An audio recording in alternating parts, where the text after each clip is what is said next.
All right, everybody, good evening. And it is 7 o'clock. I'd like to call to order the Board of Trustee meeting. This is the Wednesday after election meeting, 2018, August 8th. Would you please stand and join us for the Pledge of Allegiance? I pledge allegiance to the flag of the United States of America and to the republic for which it stands, one nation, under God, indivisible, with liberty and justice for all.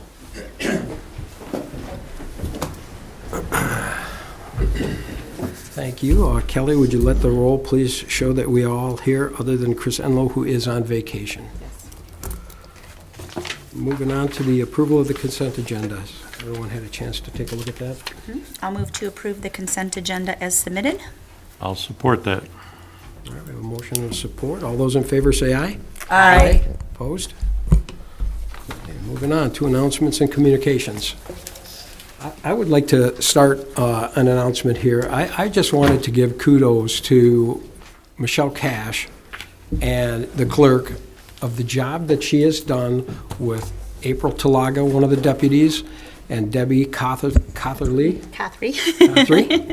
her other assistant. They did an absolute amazing job organizing this election. They had 6 precincts last election, and they changed them to 9. We grew enough that they had to add 3 more precincts, 4 more, 3.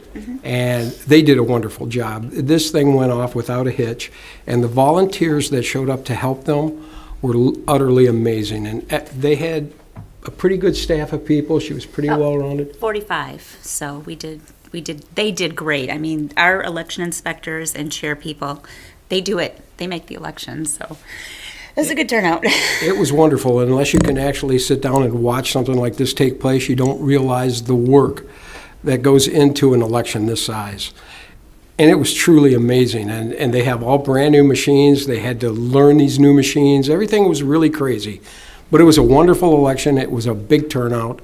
And I just wanted to give them a big hand. They did a really good job, and I'm proud of our people in the country. Thank you, guys. Rachel, thank you. Thank you, Michelle. You're welcome.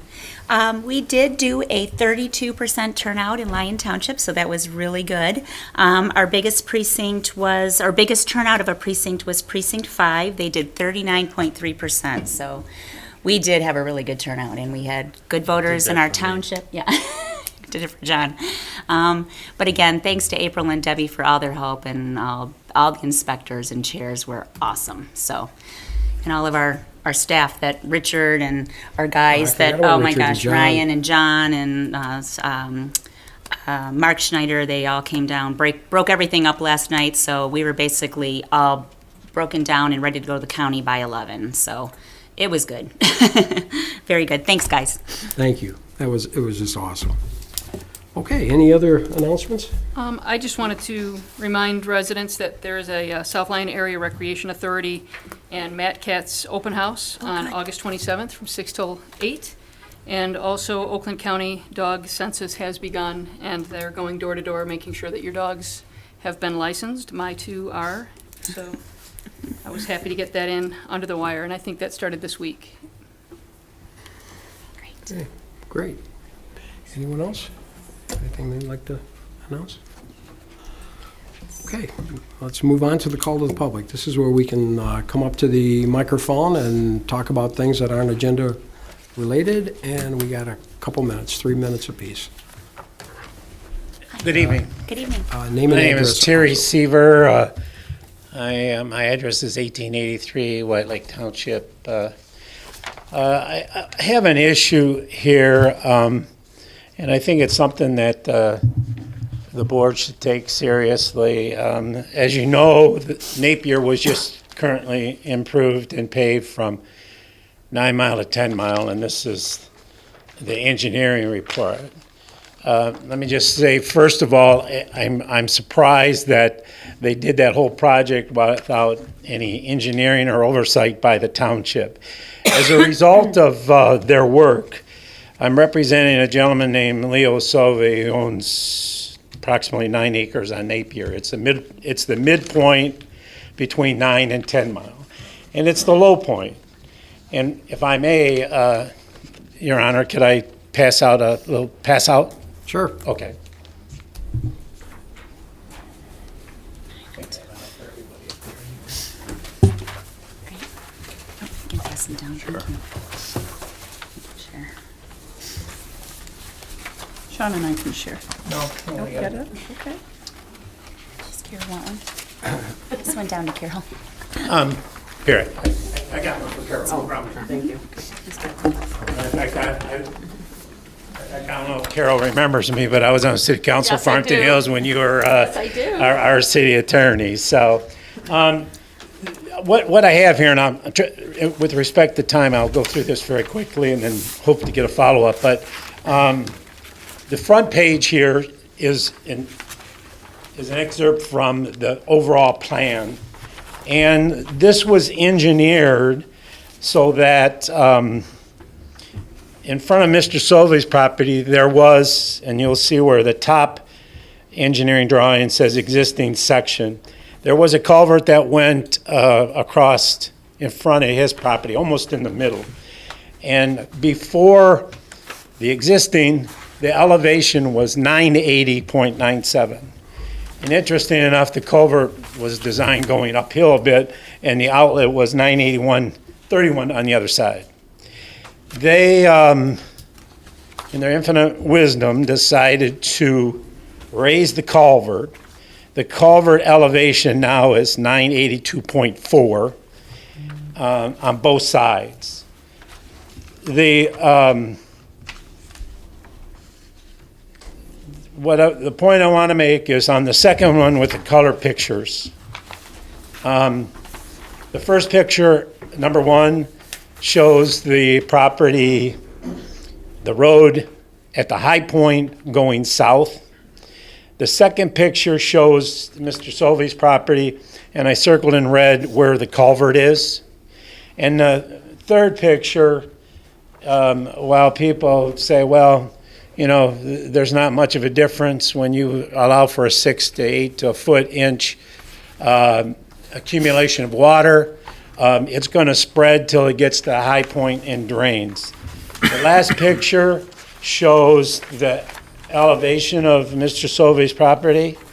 The house is at 984 and it goes forward. The blue line I drew is 982. So the design, engineered design of this water flow, agricultural flow, if I was a developer, there would be no question here. You tell me to get back to my project and correct this, because the agricultural flow has been affected on Mr. Solvey's property to the point that over time, this 982 is not going to drain because the culvert is 982 and a half. So what happened was I met with the engineer, I talked to the road commission, and they happened to have some dirt left over at 10 Mile and Napier. And they put me in touch with Dan's Excavating, and they moved the dirt there in an effort to try to keep this accumulation of water growing almost a complete acre of Mr. Solvey's property, okay?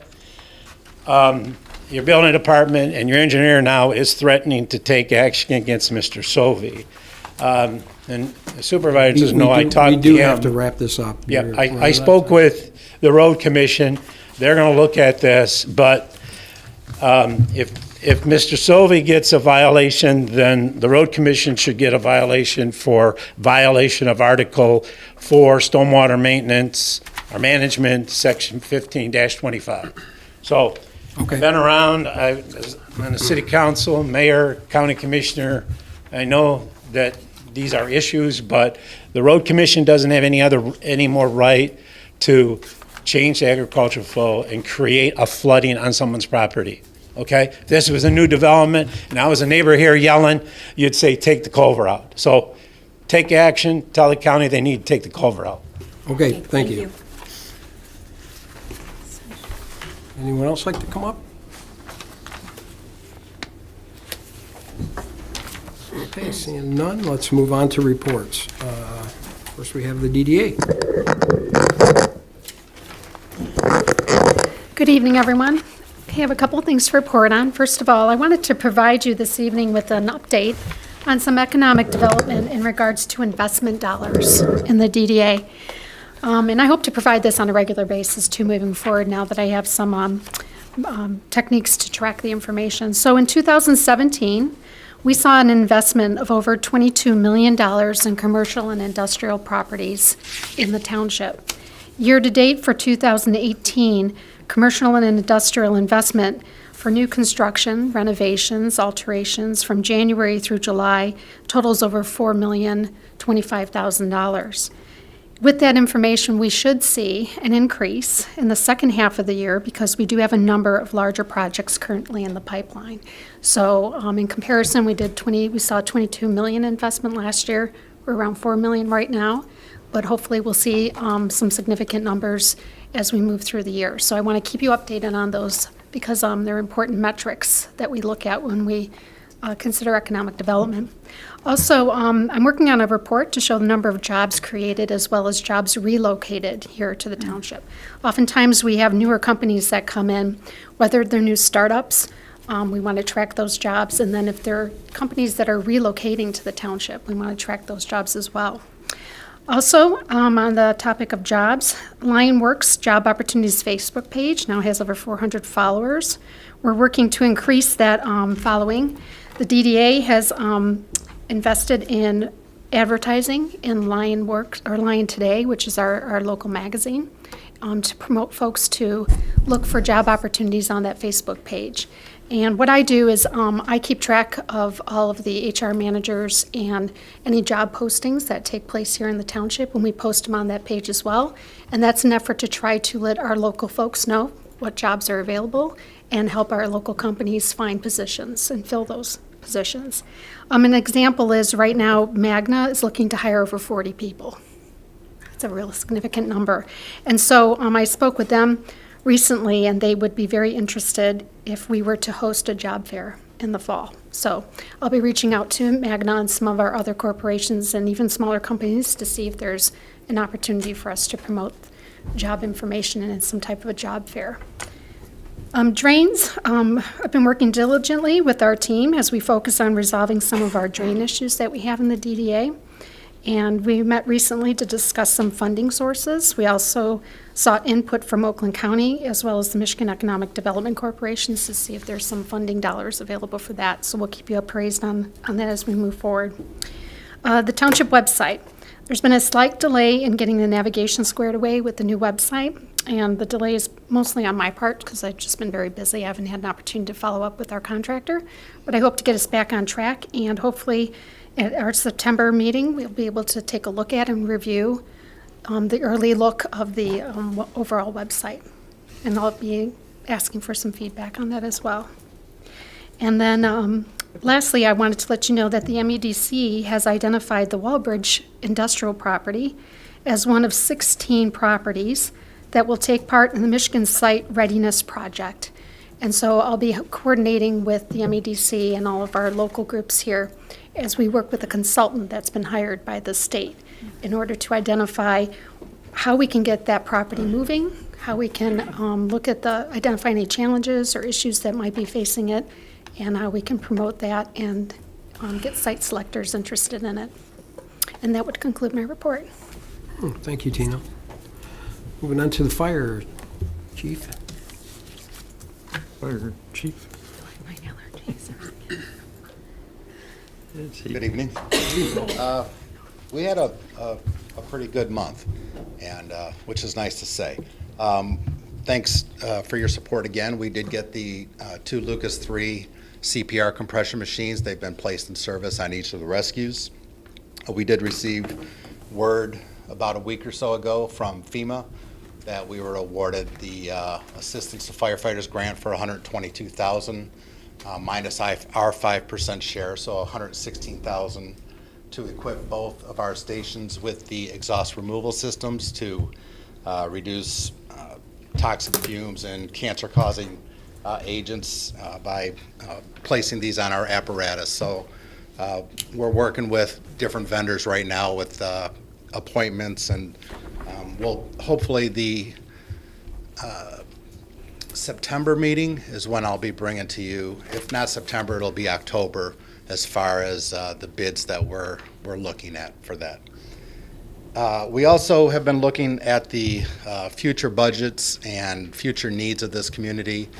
Last week, a few of you were able to come out as we had a aerial platform demonstration, looking at basically, for, if you don't know what that is, it's a 100-foot ladder truck with a bucket. So we had one company come out, and we're inviting a couple others to come by as well. But we brought it over to Abbey Park, did a demo over there just to show the reach that it had, and we felt pretty good about it.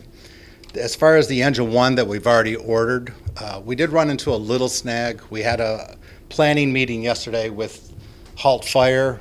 Their representative has left. I think it's going to back us up a couple weeks, but not too bad. So we're still looking at late October, November probably for that new engine to be in service. Hopefully by the end of the year, I'll say that.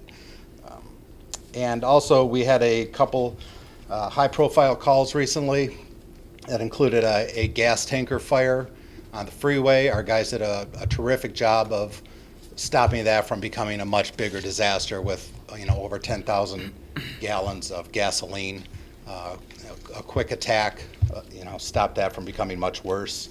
And we also had a mutual aid to downtown Milford a few nights ago that our guys did very well there as well. We're still waiting on our ISO report. The last update we got was that they would be giving us that number or our status at the end of this month. So hopefully by the next meeting, I'll have good news to report there. And that concludes my report. Thank you, Chief. Very good. All right, moving on. Sheriff, Lieutenant. Good evening, everybody. Evening. I have the numbers for the school, or for South Lyon East. I didn't gather any numbers for the middle schools or the high school just because of the short period of time that they were in there, and we had to get them in there, and it was kind of, I could track them, but if the guys list the student's address on the report, that it doesn't account in for the numbers, that they don't get credit for it, or it doesn't go to the school. So that'll be something I'll be doing next year, next school year, this upcoming school year, I should say. Deputy Biggers over the past year has responded to what we call calls for service, 162 calls just in the schools. The breakdown of them is 133 of them were at the high school at East, 9 of them were at Dolson, 5 of them were at Hardy, 10 of them were at Kent Lake, and 5 were at Pearson.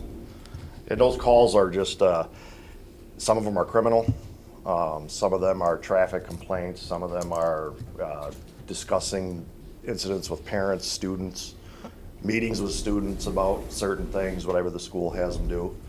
And if anybody wants a breakdown of that, they can contact me and I can do it through email. They're kids, so it's kind of a different situation there as far as divulging information. But next year, like I said, I plan on I'll have numbers for each school. The guys just didn't have time, and for the middle school, they were a different guy or a different deputy was there every day. So it was hard to really get them to track things like Tom does. He's got a program that he does it all on, so. Have they picked the SROs for the other schools? They're all Yeah, picked. we're just waiting. The Board of Commissioners, I think, they met. I think the resolution already went through. It's just now getting all the signatures and getting everything set on our end to push it forward. But we're done as far as the township goes. Once that's all approved, I'm thinking the 18th is when we're gonna get them. Because they start their SRO school on the 20th, I believe. They're gonna be gone for 4 days, so. Great. That'll get going here pretty soon. But the cars are already being built, the equipment's all ready. Just get the guys in there and get the resolution done, and they'll be here. So it's moving. Good. Moving, yeah. Other than that, that's all I have. Any questions? Okay. Thanks. Thanks, Lieutenant. Moving on to the Planning Commission. Patty, anything going on there? Yep, we had 2 meetings in the month of July. The first one was Monday, July 9th, And scheduled on that meeting, we had 2 public hearings. The first one was regarding Aspen Trails, which happens to be on our agenda tonight. And the public hearing, many residents came. Some of the concerns were the cobblestone, how the connector between Aspen Trails and Cobblestone, and as people know, that has not been part of the plan. It's just a pathway through. But again, that's up to the road commission. And we had a couple residents that were very concerned about the addition, the extra acreage. And mostly, I think it was Bronco that he was concerned he'll be very close to the few houses that are gonna come in that little extra swoop. And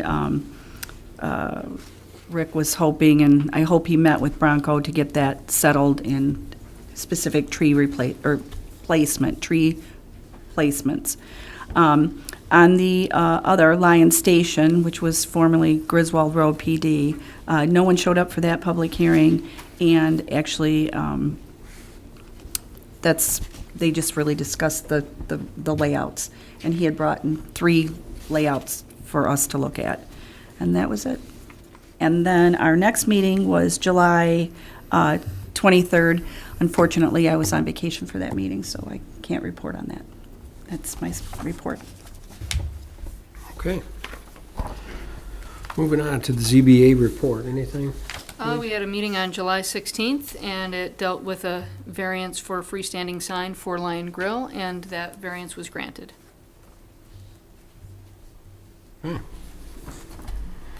Park Advisory Board. They didn't have a meeting. No meeting? No meeting. We, I don't think they had a quorum on the meeting date, and then we were trying to get another meeting together, but it ran into our election, so. Okay. Yep. Okay, perfect. And the DPW report tonight, Bob is out tonight. I can kind of tell you that things are going very good in the DPW. We are working on a lot of the lift stations. We're getting them up to snuff. The sewer system is really becoming a first-class system.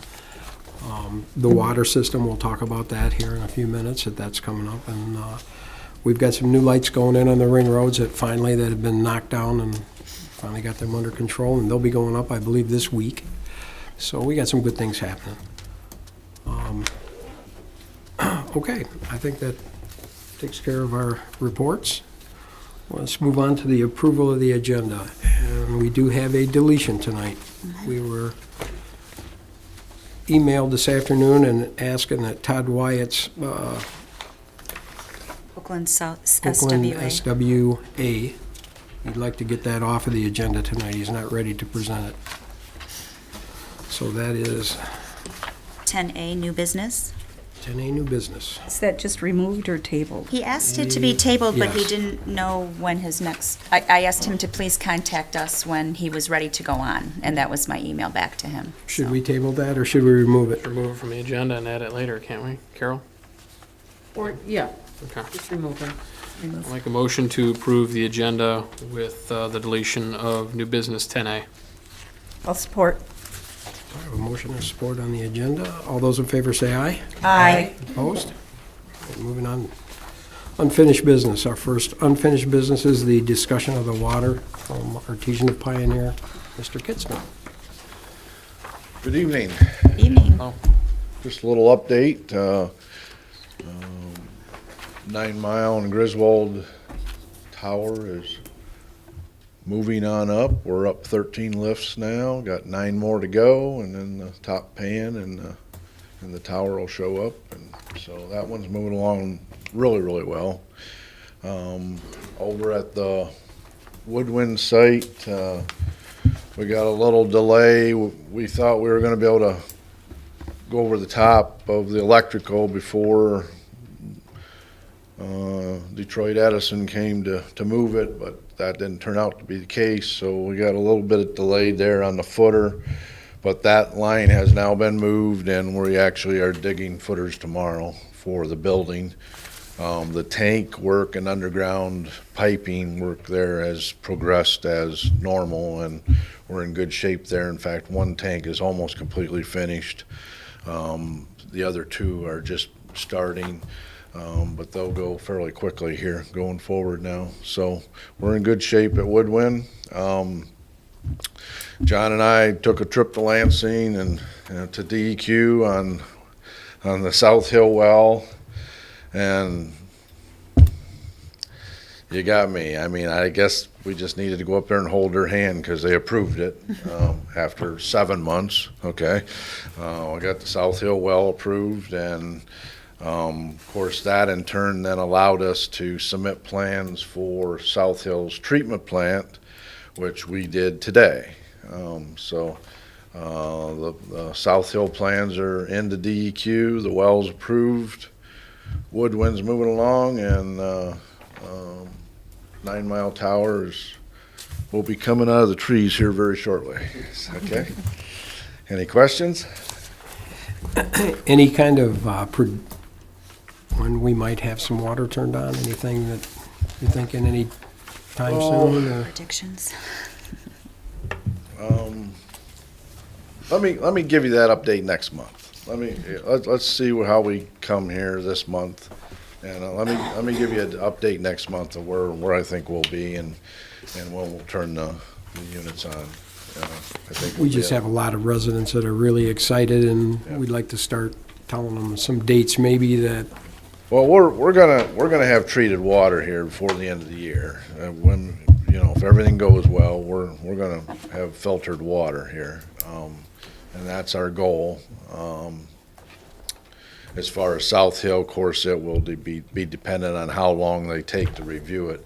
We actually made them a little cheat sheet because South Hill's plans are very similar to Woodwind, so we made them a 2-page cheat sheet of what we changed. I'm hoping that expedites approval process. No guarantees, but hopefully that helps, and they can turn that thing around, and we can get started over there too. But the tower definitely will be done. The first tower will definitely be done before the end of the year. By far, we'll probably be done with that by Thanksgiving in that area. But the treatment plant, we're hoping also will be done yet this year. We'll have filtered water. Okay. All right, any questions? Okay. Thank you. Have a good evening. All right, thank you. All right, moving on. Consideration of the adoption of ordinance for the Charter Township of Lyon to amend the Meadows of Lyon Plan Development. This is a second reading of the final review. This is the last one. Have anything we want to add with this, Brian, or are we good, or? I can comment. We had a few minor things that were brought up at the last, during the first reading, a few minor changes to the landscape plans that have been cleared up on the most recent plans that have been submitted. In the applicant's letter for the second reading, they do request that they have a bit of a discussion on some of the sidewalks along the road, so I'm sure we'll get into that. But other than that, from a dimensional and zoning compliance standpoint, we are good to go. Okay. Leslie, anything you want to add to that? Are we good, or? Well, just to expand on the discussion regarding the sidewalks, at the last meeting, we discussed the section that is wetland along the frontage of 9 Mile, and that should be estimated as a boardwalk. So since that meeting, we provided that estimate to the applicant. They've requested some flexibility in the language to either allow them to contribute to the pathway fund or to build the section, be it a boardwalk over the wetland or the asphalt frontage. I don't have an issue with the either or personally. If the applicant wants to build it, I would just recommend that it's built as part of phase 1. If it's a contribution, the contribution should be made prior to a pre-construction meeting for phase 1. That would be my recommendation. Okay. Do you want to add anything to that? Yeah, just real quickly, Dwayne Bennett, D-Ben Enterprises, on behalf of Arkin Light and Erwin Arkin, who's on this side this evening, because last time he yelled at me because he couldn't see the board. Okay, just really fast. We just made a couple additions to the plans relative to some of the comments in the first meeting. Chris had brought up a question, this is when we were talking about all the rear yard setback issues. Chris had brought up a question about for a deck on unit number 5, which is the one that backs up to 9 Mile Road, and it has so we put a note on the plan that essentially stipulates to a 5-foot setback from the lot line to the deck, which would leave 25 feet from the deck to the 60-foot right-of-way line, because that's that one where we have the 35 feet measured from the 60-foot right-of-way line on 9 Mile.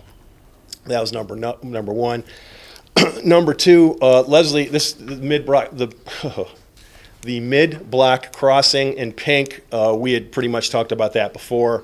Just quickly, I mean, we added some dimensions to the plan. We had conversations with the road commission. The road commission said, yeah, fine. It'll cost you $3,000 for striping and paving.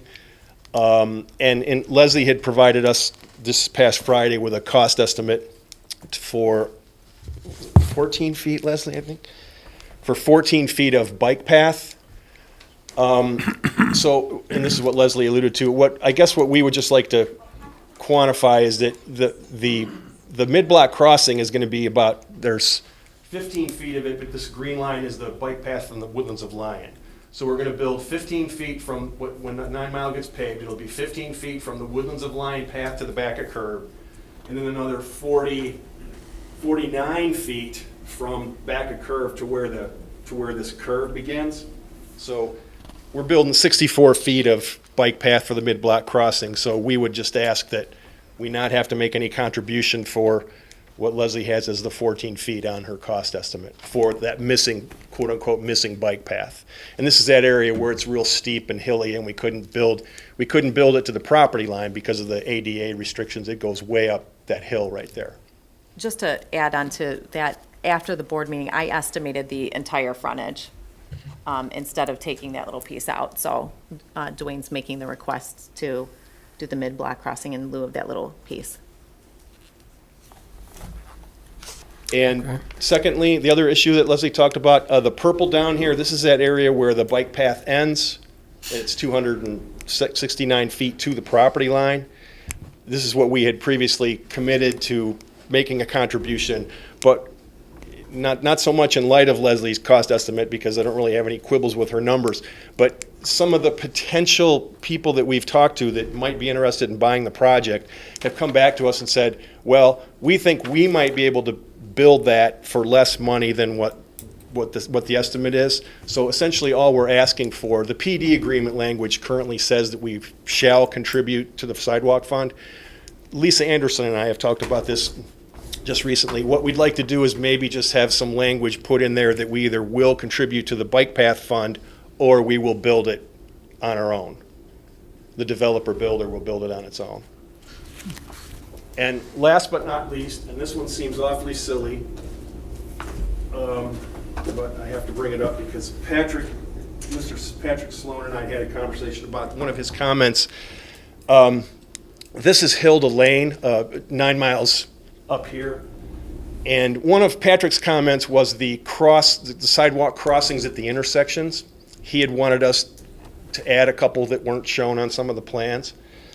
So we added them here. The only problem we have at the intersection of Hilda and Selma, I don't know if you can even see it, there's a little pink piece, right? The green is the proposed sidewalks. There's a little pink piece of sidewalk on this portion of the intersection that we can't really build because it's an ADA thing. The slope on the road on this side over here is 2%, which is the maximum slope for ADA for sidewalks. So we've got all of them here, all 4 crossings here. We've got 2 on this side. There's 1 here where it ties into the curb, but this one we can't do because to cross the street at a 3% grade is in violation from the Road Commission for ADA. The grade on the road, just so you know, the purple is where the gas pipeline is, and we've had to do a lot of fill with consumers on the plans to get that road crossing up high enough to provide them with their cover on their gas line, which is why this is 3% instead of 2%, which would allow us to build this little missing piece of sidewalk. Patrick had said that I don't want to put words in his mouth, and I won't. Patrick had just said that we would need to get confirmation from the board to not build that one little piece of walk there. That's all I have. And anything else anybody would like to discuss, of course.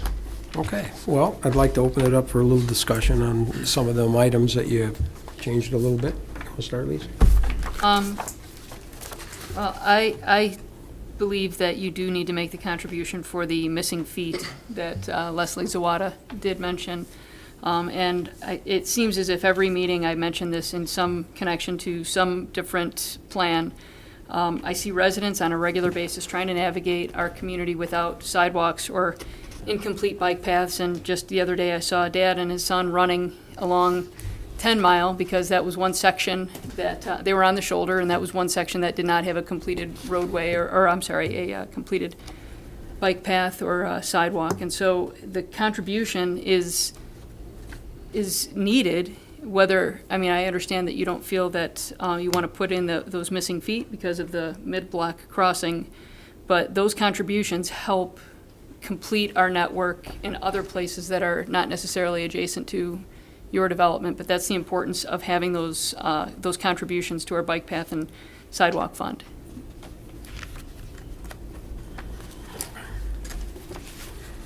What about the piece on, the piece that you can't build? Do you want to contribute that cash in, or? Oh, on the internal sidewalk? I mean, if you can't build it, do you think you can contribute what the cost of that would be to the fund? I suppose. I mean, I think it's about 10 feet, so, yeah, I mean, that'd be fine. Is that okay with you, Leslie? Sure. Okay, I guess my question is, do you disagree with what? Well, I disagree. I mean, I agree with Lisa's comment about completing the sidewalks. And I mean, that was the whole point about the mid-block, I just can't say it, the mid-block crossing. But again, I mean, we've got a cost estimate from the road commission. We're going to build 64 feet of bike path in lieu of what is essentially a missing, this little strip here is dimensioned at 40 feet. And again, that's that whole hill thing. So we're going to build 64. I suppose we're missing 40, so we're building 24 feet more bike path than we would even if we were to connect it to that property line. And of course, that's where that house is. Plus, the striping and the signage for the road commission for the mid-block crossing, they do all the work, but we pay the bills. It's in essence $3,000 for the striping and the signing, and soft cost because we'll have to resubmit. Rick Saporsky from the road commission has said we'll have to resubmit just a quick plan for them so they can approve that crossing. So between the additional costs of the actual paving for the crossing, the 24 extra feet above and beyond what we couldn't build from ADA purposes, we're building 24 feet than we would either way, plus the $3,000 for the road commission plus soft costs. I guess we would argue that that's more valuable than a contribution of 14 feet for the missing sidewalk.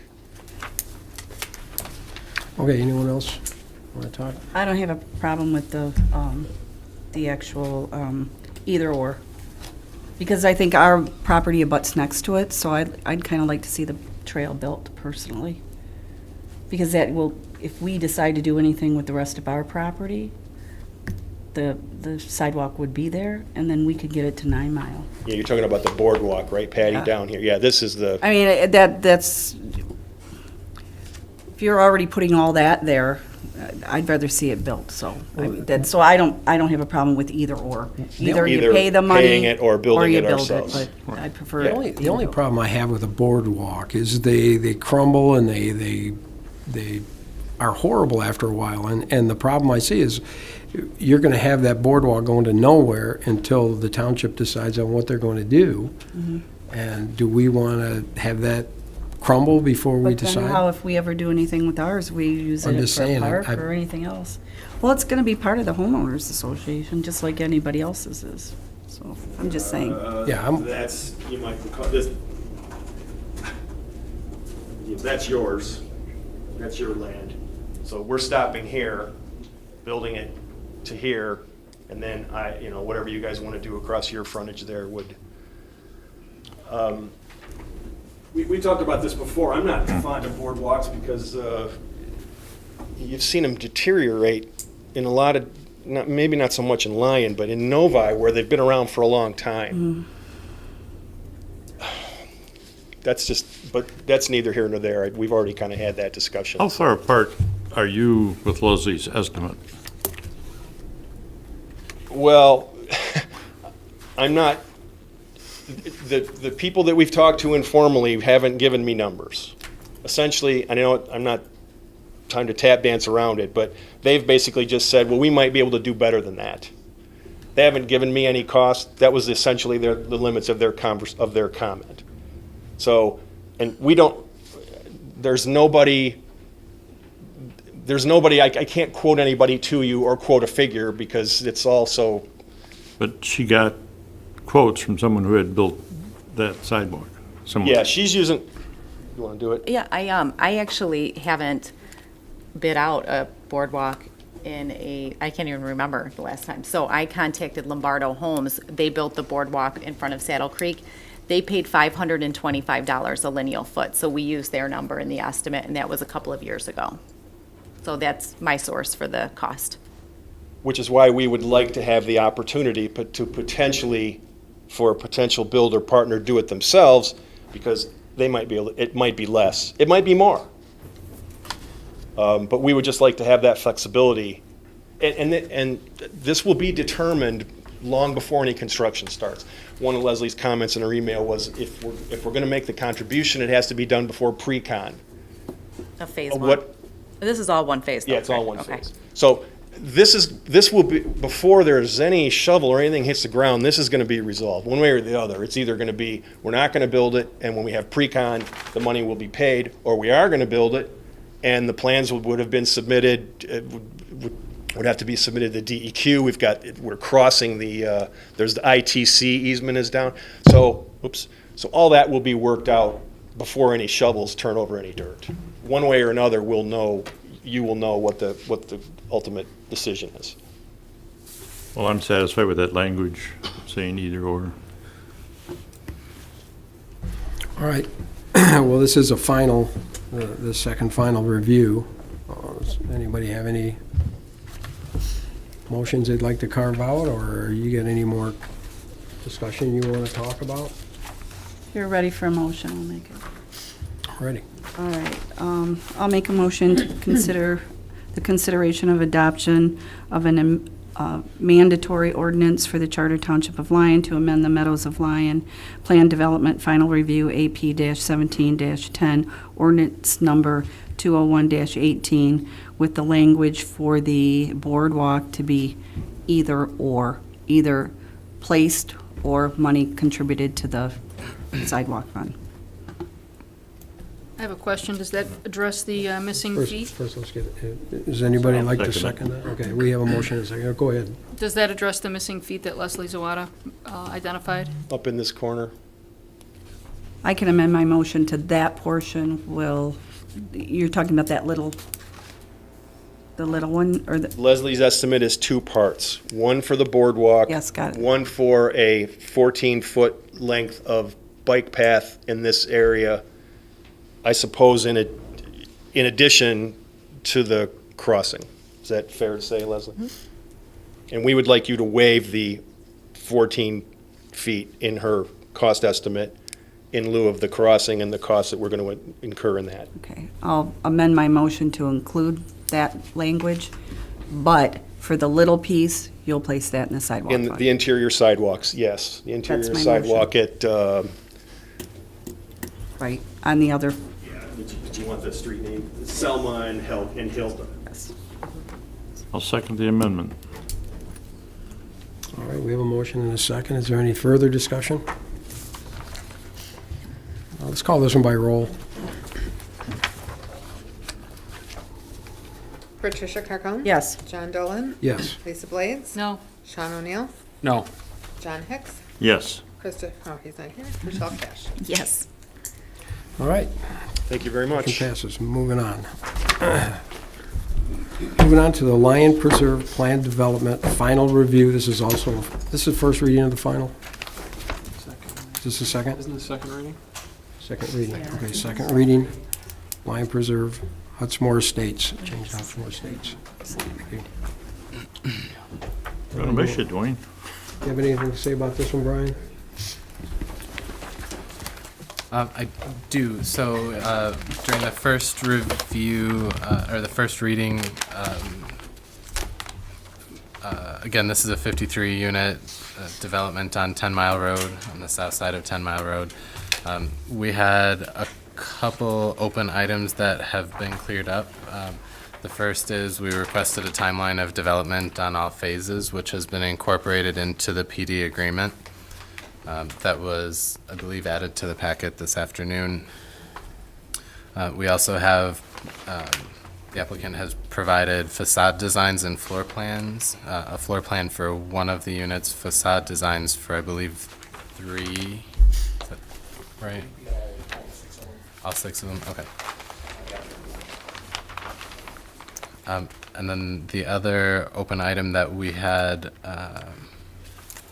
from the planning standpoint was whether the post office was going to require clustered mailboxes, which I don't know if you've had that conversation with them yet.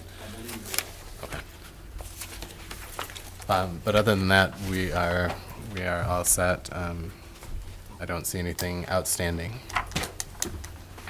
Okay, and I think, Leslie, we had some grading situations. Is that all cleared up? Yes, since the last time this was before you, the applicant did provide the first round of detailed engineering plans for Phase 1. Actually, we looked at the grading for both Phases 1 and 2. And I am comfortable with the elevation of the homes. We do have some that we're going to work with the applicant to possibly raise. However, my concerns are minor compared to when this was first before you. The only concern I have or the only things I'd like to mention at this time is we currently have not received any permits yet for the project and would like to request that the final PD plans clarify what portion of the walk near the play structure, if any, would be constructed as part of Phase 1, because the play structure is being constructed as part of Phase 1, just so we make sure that that is built. So that's the only thing that I think would need to be clarified on the final PD plans. Otherwise, I'm satisfied. Okay. Do you have anything that you'd like to add? Okay. Anybody have any questions? I do. Okay. Is it for the applicant? Yes. Okay. So in the PD plan, Rick, I know we had a phone conversation about the contribution for the township park. And in it, it says that you'll be doing that at the time of building permits. But with our conversation, that $100,000 has to be paid at what, pre-con, Leslie? We require it to be paid prior to the scheduling of the pre-con for Phase 1. That's really our catch-all to make sure all bonds and everything are paid. Once that goes through, then it goes to building department for building homes. So that has to be amended. Because the PD agreement currently provides for $50,000 at Phase 1 and $50,000 at Phase 2. Is that the version? So does that need to be packet? changed? Yes, that's the agreement that's in the packet.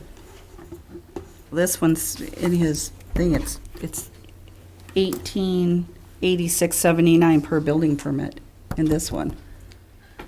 Well, the one that should have been in today provides for 2 equal payments of $50,000 with the first payment made to the township prior to issuance of Phase 1. Well, we've never done that, and that's not happening, so.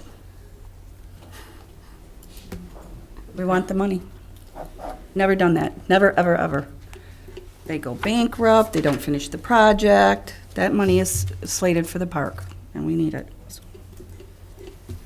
Sorry, I'm a little demanding on that money. Are you agreeable with that? Yes. Jerry So, McGuire. at the time of the pre-con meeting? Prior to scheduling. Prior to scheduling. Okay. Any more questions? Want to, and this isn't really necessarily an issue that Rick can resolve, but I wanted to mention it because I've been contacted by a neighbor on 10 Mile regarding the speed limit and the sight distance out there. And I guess this is maybe for Lieutenant Venus and the Road Commission maybe to discuss. That's right, I'll look right through you.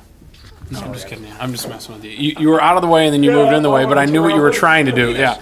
So, obviously, there are some driveways that are along 10 Mile. I think the speed limit is 50 down that stretch of 10 Mile. Obviously, when it's dry and sunny and everybody gets good traction, and there are going to be some aprons that are installed on roads and driveways that are going to assist in this, but it's not necessarily as difficult to merge as it would be when pavement's wet or icy. And so the neighbor had asked me about, and perhaps they've contacted you, trying to petition the road commission for a reduction in speed limit. I mean, even down to 45. There's a ton of traffic on 10 Mile. It's probably our busiest east and west corridor through the township, aside from the expressway. And it's just a difficult situation, but because of that, I just wanted to bring it up to see, and Leslie, if you might be able to talk to the road commission. I know the state police set speed limits on county roads even, so it's not up to the sheriff's department, it's not up to the road commission, it's not up to us, but if someone would be able to ask a couple of questions and have it looked at, I'm sure there's crash data that they'll want to see, and maybe they'll want to drive the road too, and it's a long process. It's a months-long process to evaluate this, and they've got like one guy working on all of them, probably for Southeast Michigan, so I get it, but I just wanted to at least bring that concern forward because, if we've got a ton of traffic moving down these roads, slowing it down is just going to make it a little safer. Even 5 miles an hour would be a benefit, I think, so. So what does that do for him tonight? Nothing, which is why I said that to start. I just wanted to make the statement because it was related to this project and the concern they had with even more traffic within close proximity to their house. So that's why I said it's not Rick's issue, it's really no one in this room's issue, but I'm just asking that maybe be looked at with the collective minds in the room that may play a role in looking at that.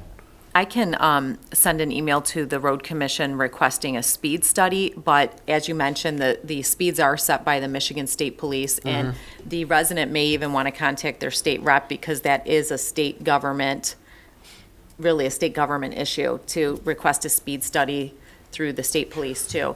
But I will send the road commission an email. I had requested one of 9 Mile from residents that I had met with, and that, I think they were 3 years behind. That's a ridiculous number. But I'm not sure if it goes I through mean, I the know. road commission or the state who does the studies, but that's who I always go to, the road commission, to make those requests. But that's what I was. So they told you they were 3 years behind. Or, That's embarrassing. I would have just said we're behind, because that 3 years is that's like a Santa Claus number. but the resident might have told me the 3 years, I can't Okay. remember. I would But- hope that that's not a real Yeah. number that they're telling But people. I'll bring it up to their traffic safety department and see if there's something that they can do to evaluate it at least. Yeah, I'd appreciate that, and I'll let her know that she should contact her state representative and state senator as well to ask that they help forward that along. So, again, I know it had nothing to do with this project, but it was proximate, and so I thought it should be at least brought up and mentioned. So, I don't have anything else. It looks like everything's in pretty good order. Does anybody else have anything? I just wanted to comment that I've said it, I think, every meeting. Rick, I do appreciate that you're looking at paving, especially the longer section of Douglas, and the approaches for some of these driveways. And you're under no obligation to do that. And I feel like that's not just safer for those residents, but also all the residents who are going to be driving along 10 Miles. So I think that's definitely a positive, and I appreciate it. That's why you got a density bonus. Patty, don't give away my secrets. But that's true. Yes. Okay, well, I'd like to get a motion carved out, if we are ready. Anybody want to? I'll make a motion that we approve AP 17-14, the Lion Preserve. Do you want to put 14 anything? or 18? AP 17. What did I say? 18, not Did I 14. say something? 14, it's 18. All right, I'll try that again. AP 17-18. Where did I get 14? No?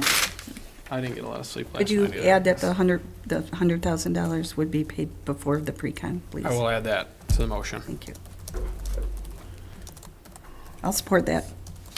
All right, we have a motion and a support, and I'd like to call any further discussion. No. Don in the back. I you doing? Don Perfetto, 24861 Douglas Drive. I have a couple questions, okay? On his proposal, it says to pave Douglas Drive. And I think you're a very generous man. I appreciate you paving the whole thing. Is that what you're doing? Oh, it doesn't specify, so I figured you're gonna pave the whole road. Not the whole road? Okay, that's all I want to check on, okay. So, it doesn't specify how many feet are in here. Got it. So I just want to check on that. Okay, Okay. that's a good question. No, go ahead, I'm listening. The length of the paving is actually drawn on the plan. Okay, all right. So it's specified. Then another question I had is your walkway out on 10 Mile, your 10-foot walkway. There's private homes on each side. Where's that walkway going to? Nowhere. Can't you put it that to better use? You get where I'm coming from? We could put that into the bike fund, the Or he can put Sidewalk more fund. asphalt on Douglas Drive. That's all I have to say. Thank you very much. Easements Thank already. you. All right. See, I really agree with the, putting that money to good use and putting money that where sidewalks go to nowhere, put it into the fund so that we can actually maybe connect some of the sidewalks we have elsewhere that go nowhere.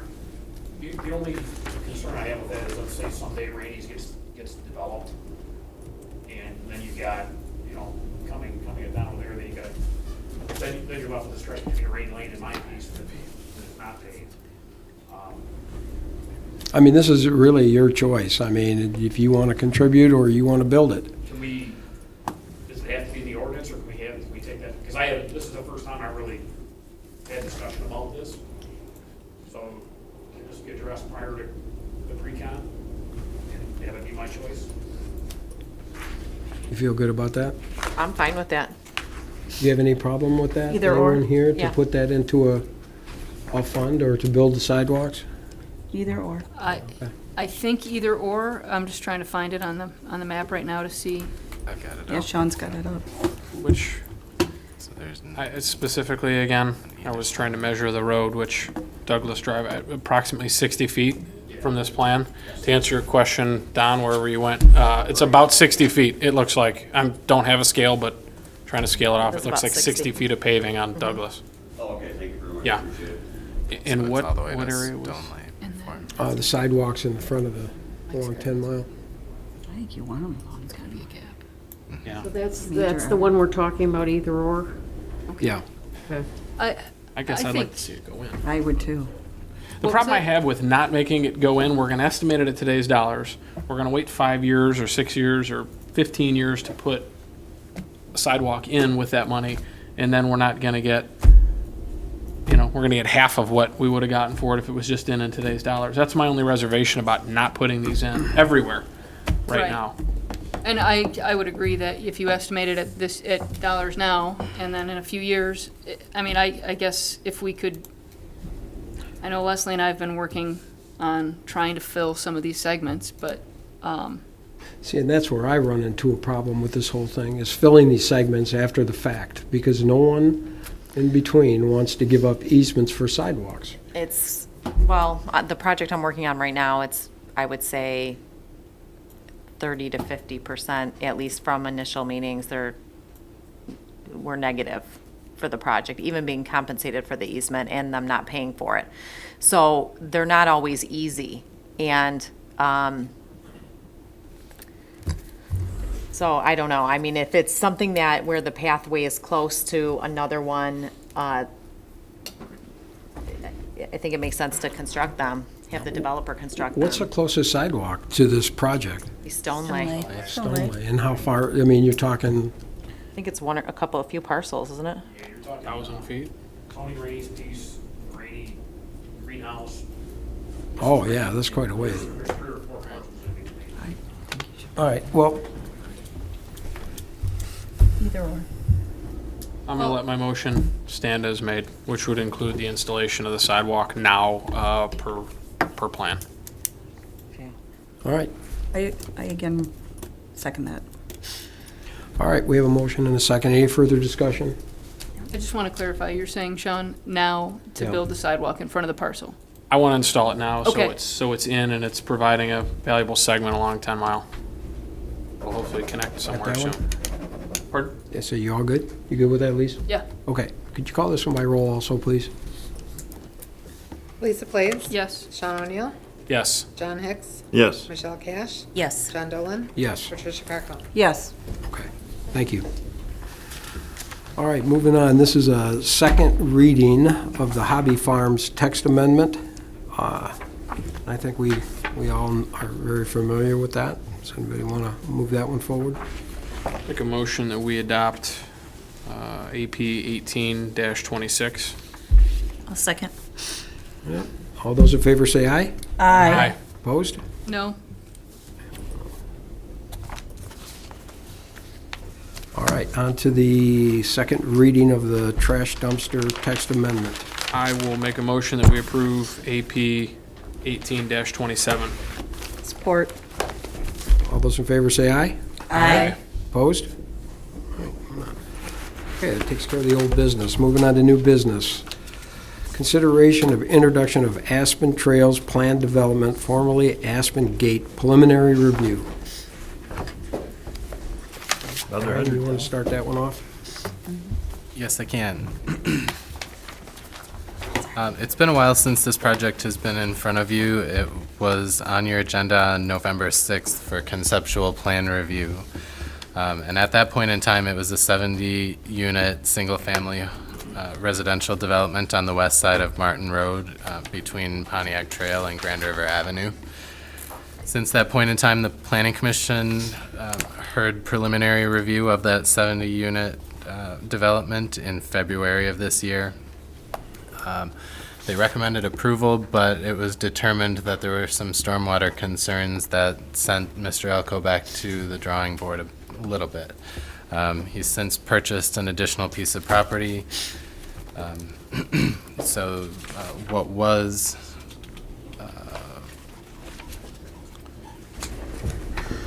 what was a 33-acre parcel is now almost 44 with the new addition, which allowed also a few additional units on this property. So the final number brought to you today is 78 single-family homes.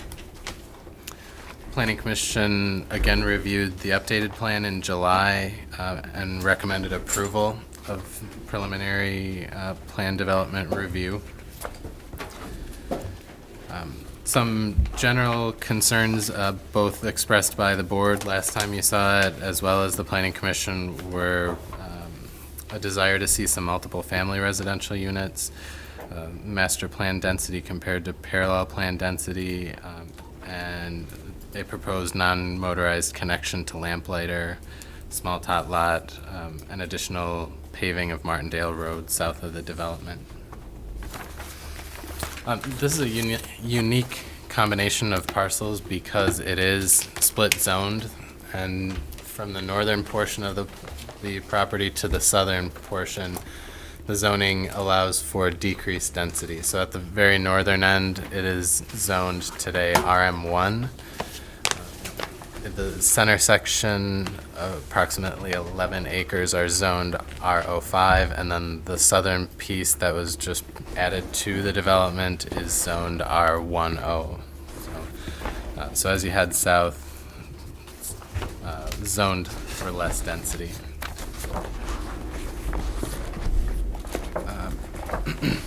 The lot today is heavily wooded with 3,402 trees that were surveyed.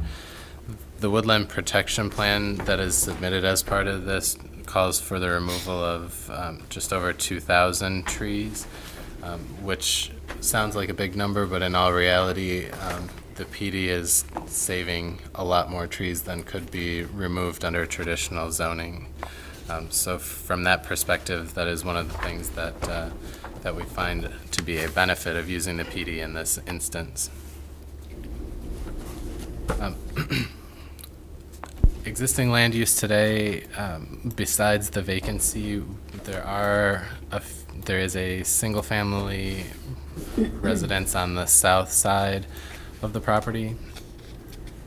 There are adjacent developments to the north and to the west, Cobblestone Village and Twin Pines to the north.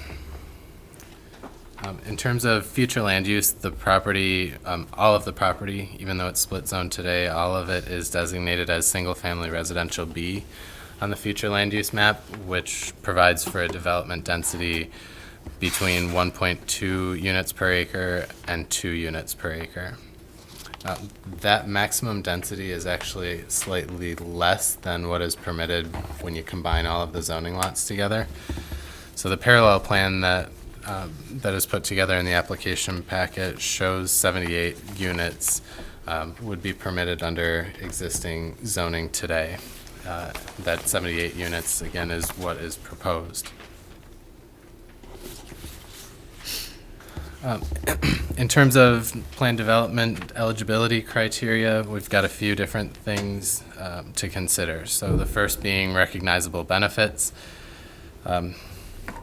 These are benefits that have been cited by the developer, and the Planning Commission recognize those as agreeable benefits to consider. The first being a generous setback along Martindale Road and along the west and northern property lines. I mentioned preservation of trees, and that will help with that. There is significantly more open space proposed on the plan versus what is required. 20% is required. Nearly 39% is proposed. Martindale Road will be paved as part of this project from the northern edge of the existing pavement down to the ingress egress point of the development off of Martindale, which is approximately 450 feet of pavement. There's also a 5-foot wide concrete path that is proposed that would connect Aspen Trails to Lamplighter Drive to the west. At that same location where the pedestrian pathway is proposed is also, you'll notice, a lack of a street connection to Lamplighter Drive, and that is something that the folks in Cobblestone Village had requested. They did not want a connection through there, so we do see that as a benefit to those folks. We note that if the parallel plan is deemed acceptable to the engineer, that the number of lots in Aspen Trails will be the same as the parallel plan. So we're not increasing density beyond what is underlying zoning today. And I mentioned the additional tree protection that the PD provides. When you heard this application first in November of last year, Mr. Alco requested a waiver to the minimum PD size, which is 40 acres. At that point in time, he had the 33, but with the addition of the 11-acre piece for stormwater management, he's now exceeding that threshold. So that waiver that you granted is no longer applicable here. In terms of public facilities, the water and sanitary sewer services, we're going to defer to the engineer. We want to note that in terms of roads, the traffic impact assessment was completed in September of 2017, and it noted that the intersection of Martindale and Preston are operating at a level of service A today. The proposed development will not have a significant impact on the study on that intersection as a result of the increased units. The study shows that that the site access drive will operate acceptably after construction. There aren't any turn lanes required as part of, as identified in the study. And then the unpaved section of Martindale Road between Preston Court and Montego Drive to the north should be upgraded to a hard surface, which is proposed as part of the plan.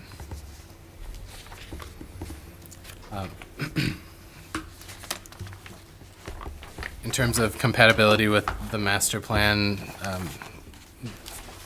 we noted before single-family B is shown on the future land use map. So in terms of the actual physical structures that will be constructed, single-family is what this area is planned for, albeit at a slightly higher density than is planned for the future. Again, this is permitted today.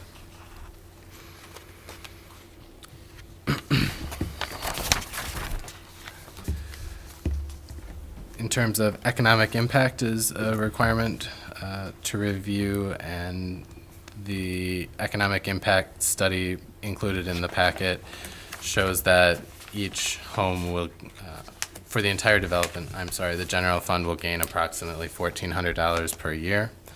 That's based on an average home price of $375,000. We note in terms of school impact, the development is expected to generate 43 school-aged children, resulting in an annual revenue growth of $538,055.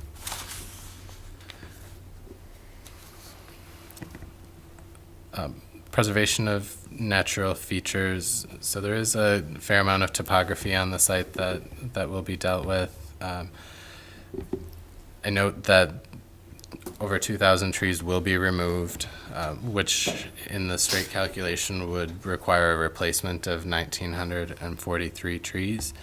However, the tree ordinance limits the number of replacement trees per lot to 5. So the number that is to be mitigated is 390 trees. So that will be provided throughout this site. The eighth standard and the last standard for consideration for plan development is unified control. And we do note that we want to clarify the method of control of all of the properties that are involved in this. Aspen Gate LLC is not currently listed on the state of Michigan's website as a registered LLC. So we'd like to clear that up. Okay, in terms of actual form of the lots, there are some setback allowances requested. So in terms of a front yard setback, the requirement at this location is 40 feet in the front. The proposed setback is 25, which we do find will give us enough space between a building envelope and any sidewalk to park a vehicle in a driveway, just a single vehicle there. In terms of side yard setbacks, for lots under 70 feet in width, the side yard setback would be 7.5 feet for a total of 15 between structures at a minimum. And then on lots that are 70 feet wide or wider, 10 feet would be the side yard setback.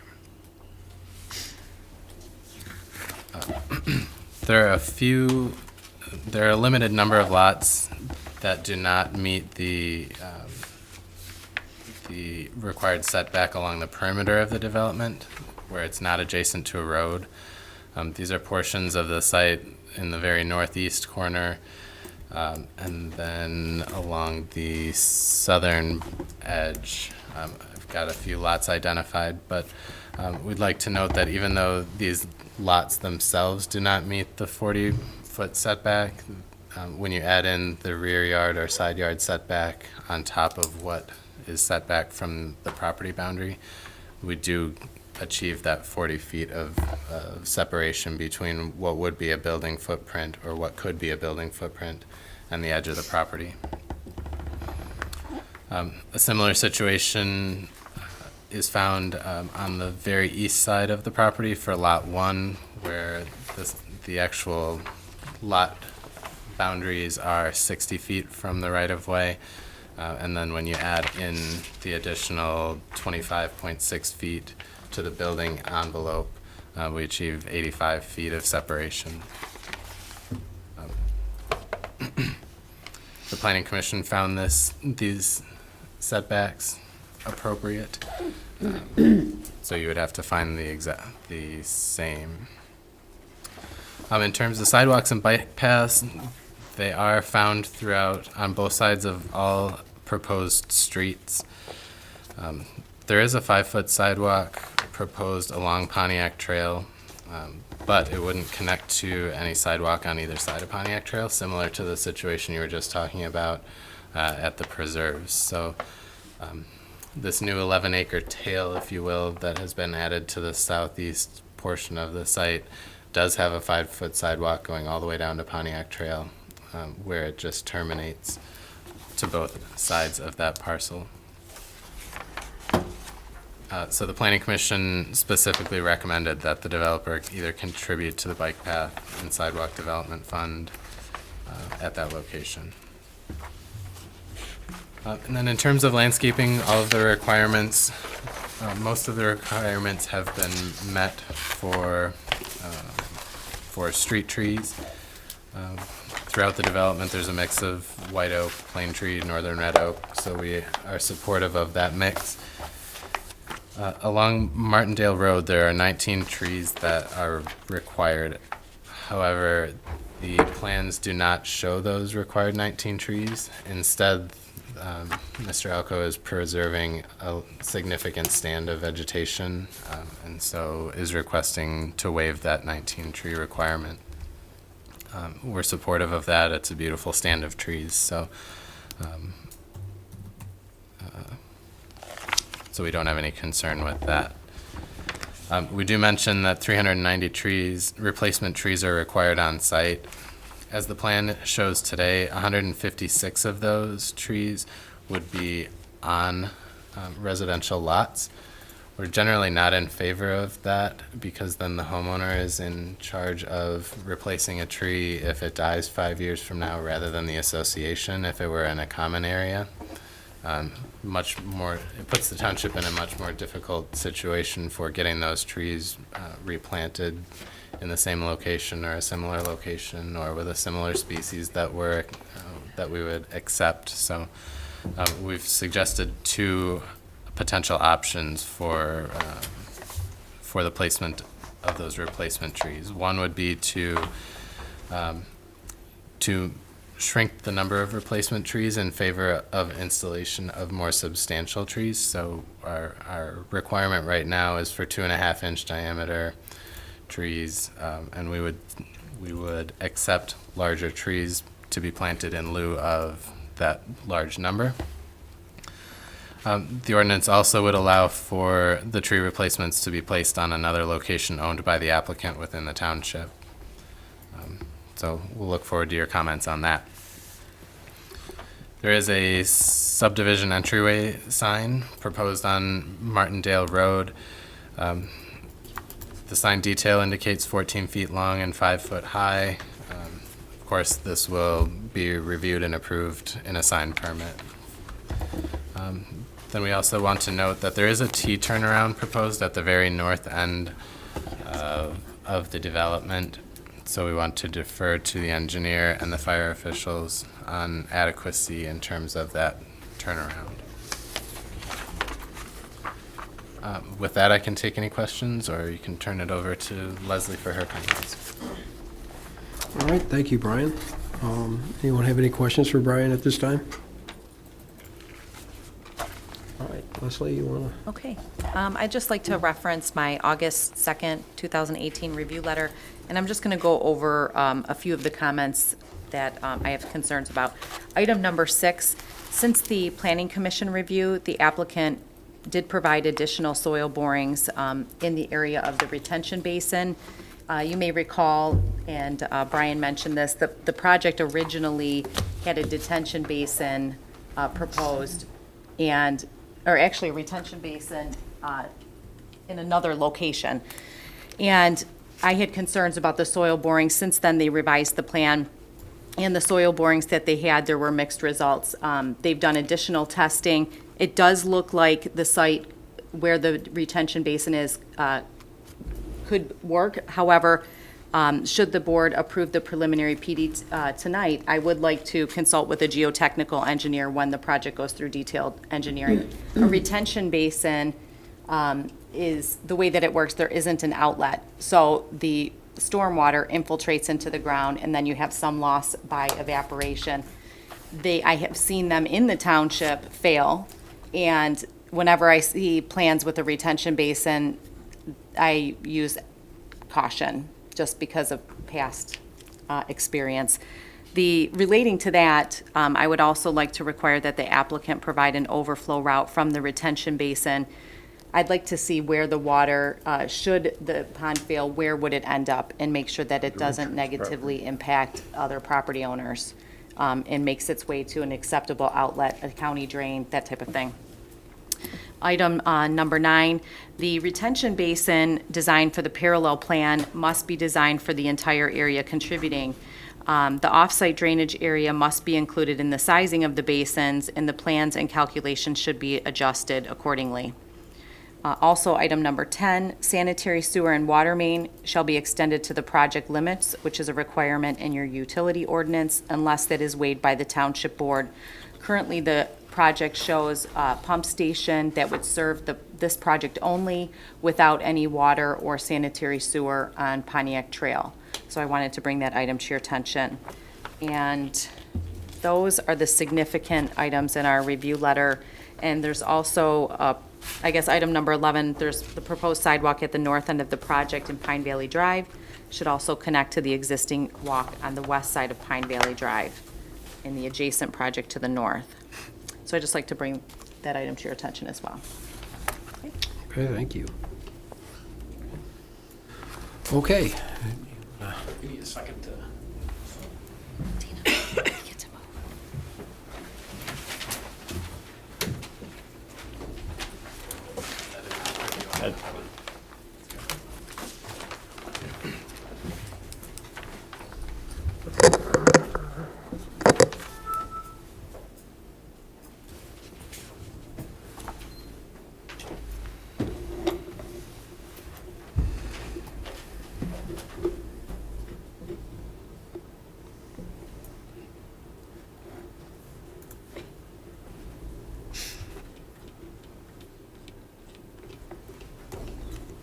There it goes. So I'll start a little bit of Rick Elko, 1042 North Milford Road. We did have this project up to you guys prior to revisions. We did get preliminary approval on the previous site plan. The problem is we had very, very dense sand in our detention basin, and it would not percolate at the rate we needed to drain the site.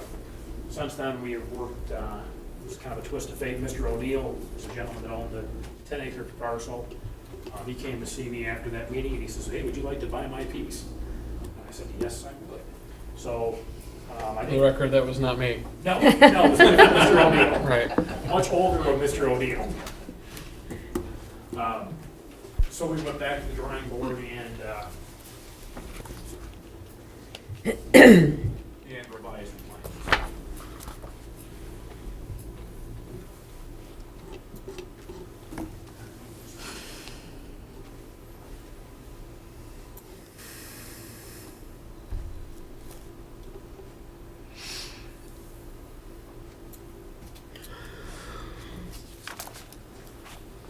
What are you looking for, Rick?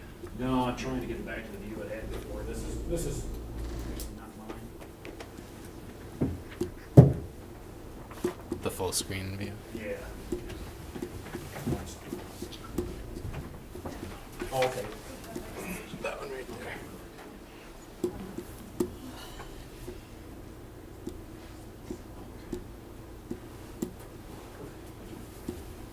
So,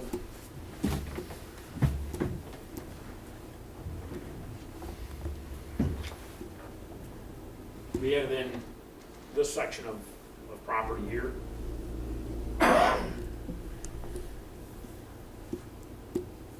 Site inventory, it's wooded up in, almost, the entire site is wooded. This southern portion of Mr. O'Neill's property, not Sean O'Neill. It is clear this is where we propose to put the detention pond here. This house and barn will be torn down as part of the construction process. Here is the zoning, the current zoning map, which Brian went over in fairly good detail, so I'm not going to cover a lot of time on that. So here's the revised site plan. I'm going to move one more, which will be the comparison to the two. So on the left was the previously approved site plan. On the right is the proposed site plan. So we added the 10 acres here. We shifted the detention from here over into this section here where we have much better soils. We've worked extensively with McDowell & Associates. We've done several different tests on this site as well as this original site. This site was a porcupine. I think we did close to 20 borings out here on this one. And then when we found this, we did backhoe excavations to start with, which gives us a larger sample size. And we did infiltration tests, which were very good out there. Since then, the requirement is that we do a boring 20 feet or 25 feet below the bottom of the pond. Those results also came up very positive. So we're very confident that this will work and drain properly. We've added 10 acres to the site and added 8 lots. So what I'm going to do is I'm going to kind of go through a comparison of the two sites, give you a better understanding of.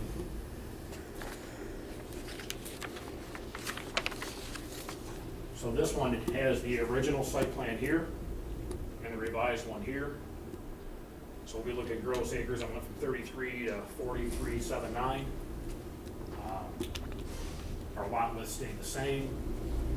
Our lots went up by 8, and our open space went up from 29% to 38%. So our density, our triple net density, which is net of wetlands, right-of-way, on-site roads, went from 2.81 down to 2.32 with the addition of that 10-acre parcel.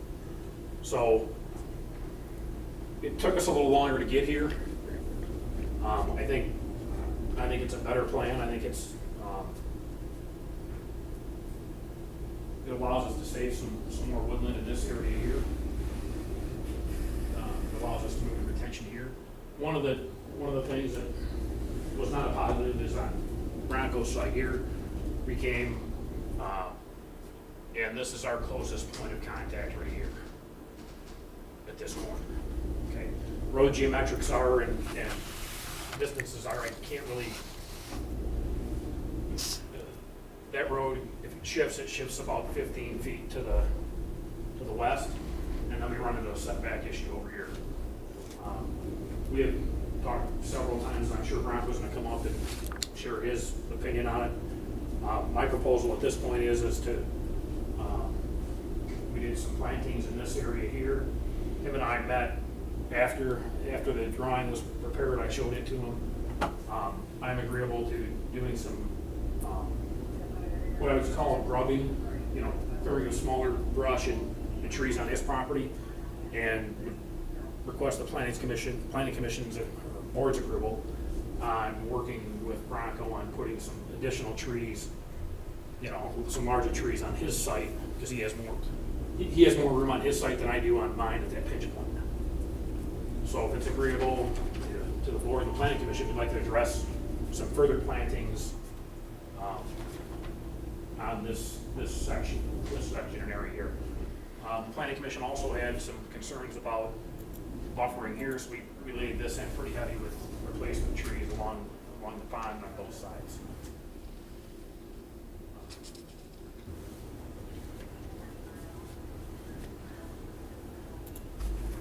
Open space, as I said, we jumped up in open space on this plan compared to what we had approved prior. To a 38% open space, especially on a site with multifamily zoning to begin with as an underlying zoning. I think we did a good job of blending uses across the site. I'm going to keep it fairly brief tonight because we've kind of seen this project evolve. In my opinion, we took a project that was good and we made it better. Can you go back to the usable open space for me? Thank you. This one here? Yeah.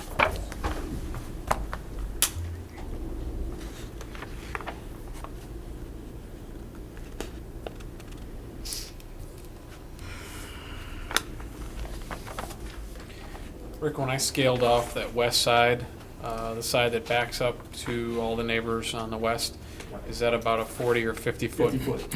And how vegetated is that 50-foot strip now, and how vegetated will it remain? It's fairly heavily wooded in that 50 feet, and we're going to leave that 50 feet the way it is. I had asked DD, because our land planner, hey, can we put some more trees on this section here? He goes, you can field locate them later on. He goes, but it's pretty dense now, and you're gonna end up choking those trees out. So that area is gonna remain in its natural state. This section here, we did plant some, because we're gonna have to clear to get the pathway down. We're gonna have to clear and grade. So we did propose planting some in this area here to replace what we're gonna take out. I mean, are you going to be able to minimize your clearing grading so you're not cutting in the width of a road to put in a 5-foot sidewalk? I mean, you obviously have to get a machine through there and you'll have to over clear, but. We've shown on the plans what our clearing limits will be there. We've taken more time on this plan than we would typically do on a preliminary to make sure that we're within the grading limits as we finish. Now, I'm not saying that as we move to final site plan, that may bump a little bit, but we've done a pretty good job of taking a look and saying, okay, we graded that site out, it's gonna work. Sure. I mean, at 150 scale, it's really tough to tell. Yeah. But that's why I wanted to bring it up, because I assume that I see some of the neighbors, and that would be the first question I would ask if I was them. Yep. They were pretty happy at the planning commission with that 50 feet.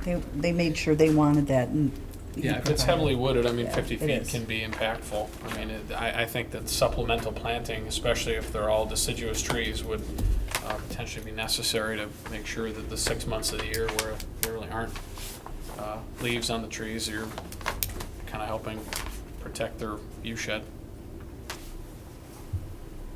Rick, in the conceptual notes that we have in our letter from McKenna, it identified that at the conceptual time, one of the concerns was usable open space, and that's why I wanted to see that, and I think you've addressed that. Did you address any of the playscapes? Here's why I didn't, okay? We're talking about grading and clearing. This site has a tremendous amount of fall from here down to the south, okay? If I pop in a play structure, let's say I pop in a play structure here, in order to grade that out and make it ADA accessible and everything else that goes along with it, I'm gonna clear this whole area in here to do so. Okay. The vision of this site is to be more of an up north, woodsy type feel in subdivision in the township. On the flip side of that, it's not gonna have a play structure, because in order to do so, I've gotta create a lot of clearing, a lot of grading, and this site does not work for that. If they want play structure, we've got land preserved for them. And would they be allowed to have play structure in their yard? Yes. Okay. Rick, I think people don't realize that this used to be a tree farm. Yes. So I'm not sure who would know that or doesn't know that, but that's what it used to be. One thing I wanted to bring up, I don't know how many lots are 65 feet. A 65-foot lot does not mean that 10-foot setbacks on the sides can't be achieved. I'm not comfortable with the 7.5-foot setbacks, so I'd like to see at least a 10-foot setback, allowing 20 feet rather than 15 feet between buildings. I think it's not only a safety issue that we would improve, but aesthetically, when two houses are 15 feet apart and they're 2 stories tall, I don't think that that's a great situation. I don't know how many are 65s, but I looked at the floor plan of of the Lion Preserve, one of the conceptual buildings that you showed, and it was 39 feet, 38 and some change, so let's use 40 feet. That easily. It's 40, most of them around 40 to, it's 40'8" with brick on both sides. Yeah. And part of the objective is here is we want to give some ability to do 3-car garages on some of these lots. Right, the 65s, you're not gonna be able to fit a 3-car garage. Right? When you say some of them are 65, what is the number? Off the top of my head. Half? I honestly, is there a chart there or not? I've got 41, but that's rough. 41 of them are 65 feet? Mm-hmm. So, I guess what I'll say is according to the reviews, you're at a density. You don't require a density bonus. which is a good thing. But as far as the setback is concerned, I mean, I would say, my preference would be that you make it work with 10-foot setbacks, and, maybe a couple of lots, well-placed lots disappearing will allow you to spread the rest of the lots out and add more 3-car garages. The economics of that don't work from an addition of a 3-car garage versus losing. Sure, but I guess what I'm saying is if you're only providing 15 feet from between houses, I'm not supporting that, so. Yeah.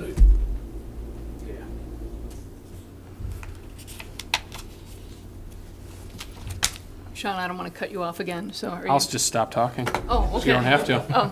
I had a concern about some headlight glare into, I don't think it'll happen into lot 49 and 50, but I just have a concern about lot 8 at the end of the cul-de-sac. Is there some kind of, I mean, I tried to read your landscape plan, and I think I just need it much larger to understand it. There's trees there. What's the height of the tree that would be in the middle of that cul-de-sac? Is this 8 here or? 8 is right there. Oh, yeah. So if you're on the other side of the cul-de-sac, I'm just trying to find out what's the height of plantings in the middle of that to block the headlights of somebody coming right down before they have to make the loop around. I assume there'd be standard 6 to 8 foot plantings in there. And then, just, my other comment deals with the sidewalk, and I had contacted you about asking for that pathway along the pond, and I think that is incredibly helpful, because as John mentioned earlier tonight, I mean, it's just for us to be able to find a way when developments are going in, instead of a contribution, to be put in at a later date. I think that's just allowing one more step for people to get through your site and then be able to access the bike path closer to Grand River. They could get through Twin Pines and that type of thing. So I do appreciate the sidewalk that goes along the pond, and I do think that the sidewalk that goes along Pontiac Trail, I would like to see stay, as opposed to, I know the Planning Commission talked about having that as a contribution in lieu of that. But I kind of feel like there's more of a chance, in looking at the map of the area, there's more of a chance of connectivity in this site, or in this area, than there was in that 9-mile site that we talked about earlier.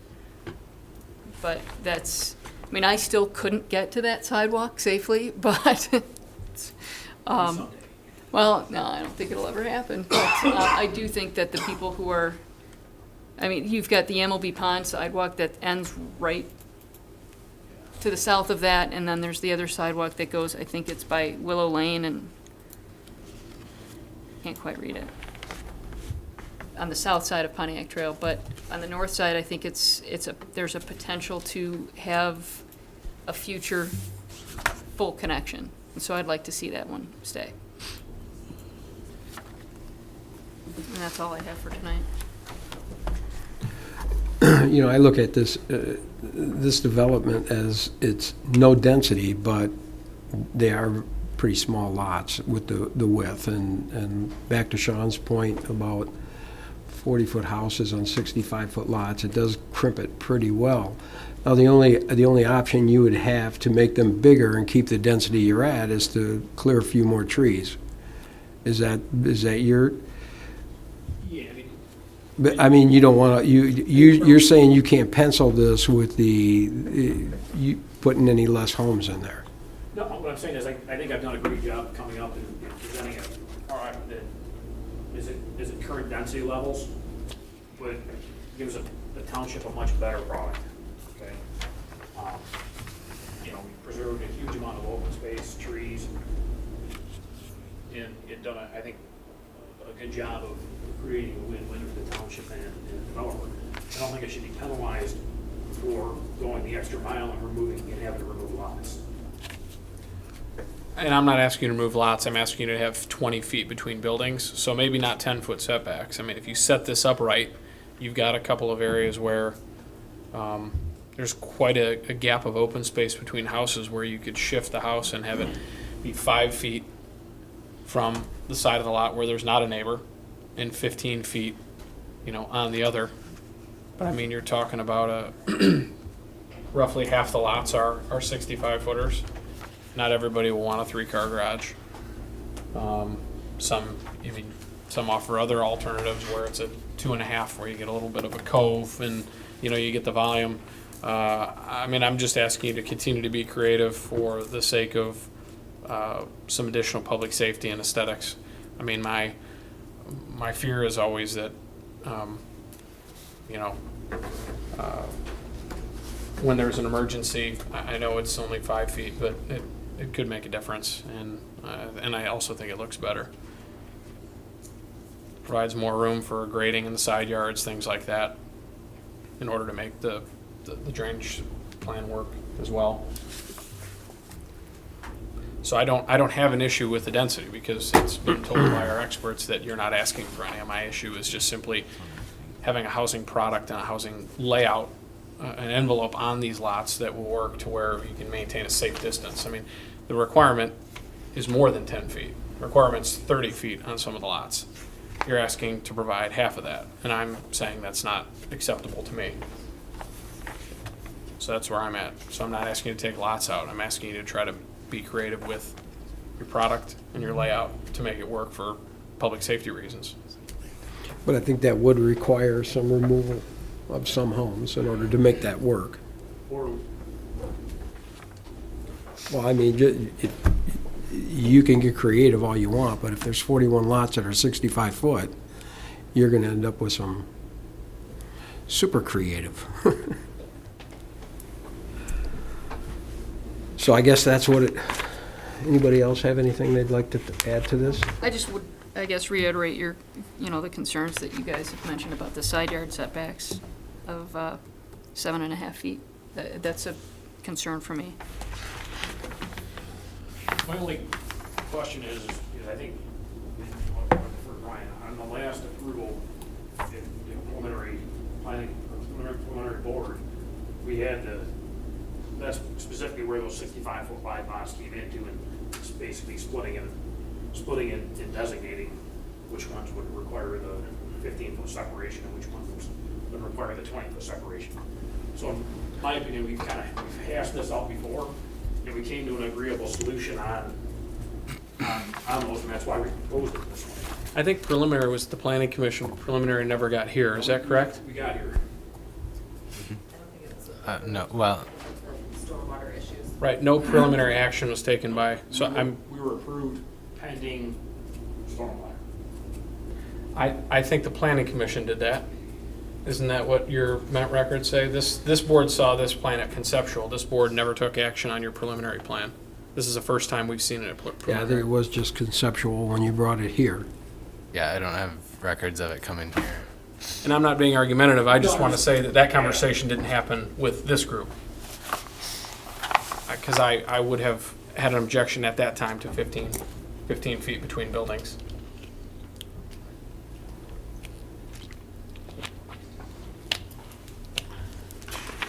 But I'm just one person.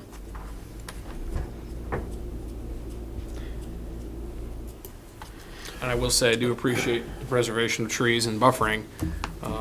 I mean, that's a huge issue. I think John has said it before, others have said it before, people will choose the kind of product they want to live in. Not everybody wants an acre, not everybody wants, a tiny little, chunk of earth either. But this, to me, is an issue of public safety, aesthetics, but also public safety more than anything else, which is, I think, where that number is derived from, is having a safe distance between buildings, especially two-story buildings.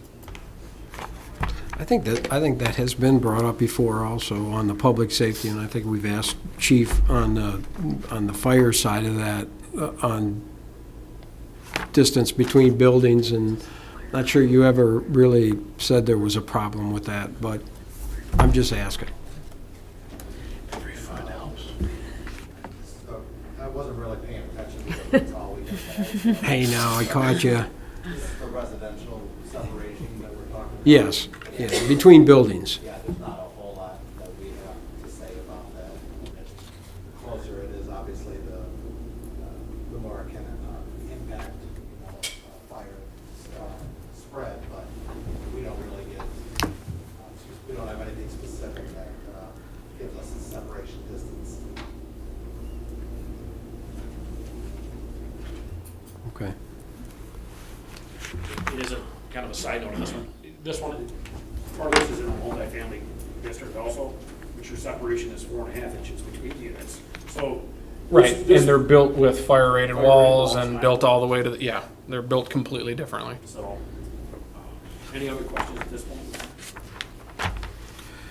Are you taking, were you satisfied, Bronco, with what he was giving you tree-wise on your, pardon me? Not yet, but I have my concerns on it. Oh, okay. All right, All right, well, I just wanted to see. That's what I'd like to do now. If this board is satisfied with the questions, what's that, Brian? Got the lights back on. Yeah, you go ahead and put it back on. I know there are a few audience that would like to have a Say. talk about this, so if you guys want to come on up and people want to come on up and talk.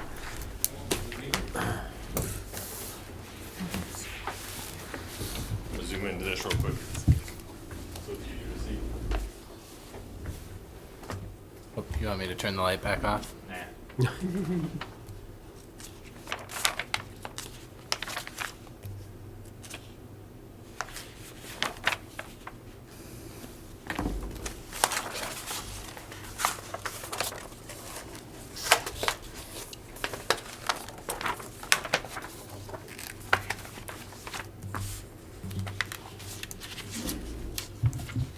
Rock Mithkowski, 29817 Pine Tree Drive.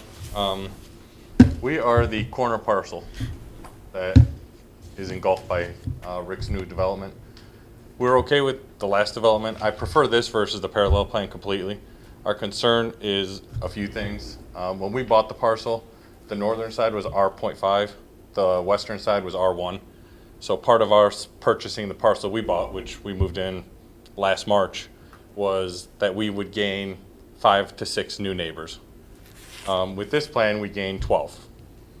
So we have a few concerns, and some of those concerns are the fact that right now the parcel, like where there shows preserved trees to our west and just to our north, that just on a standard rainfall, there's a lot of standing water there, an inch or two, very frequently.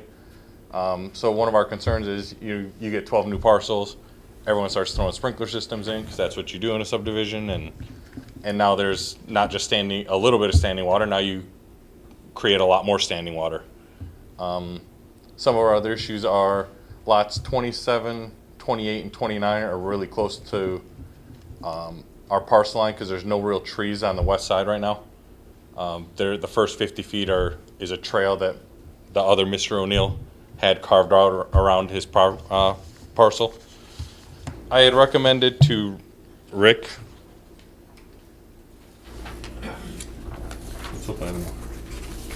We can share too.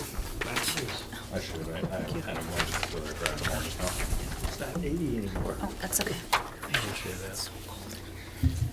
April, they're cold. Thanks. Sorry. Oh, I passed them down. I'm not. I'm not either. I got one for everyone, don't worry. I'll trade you seats. Sit by you, John.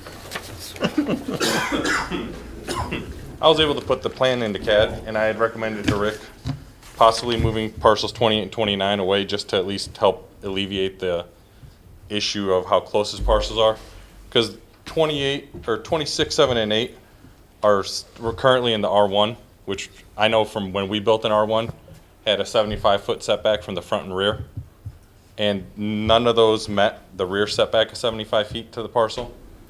So that was one of my recommendations. I talked to him before the meeting. He mentioned that his engineer said that they're fairly far along. There's sewers, there's a lot to be redone.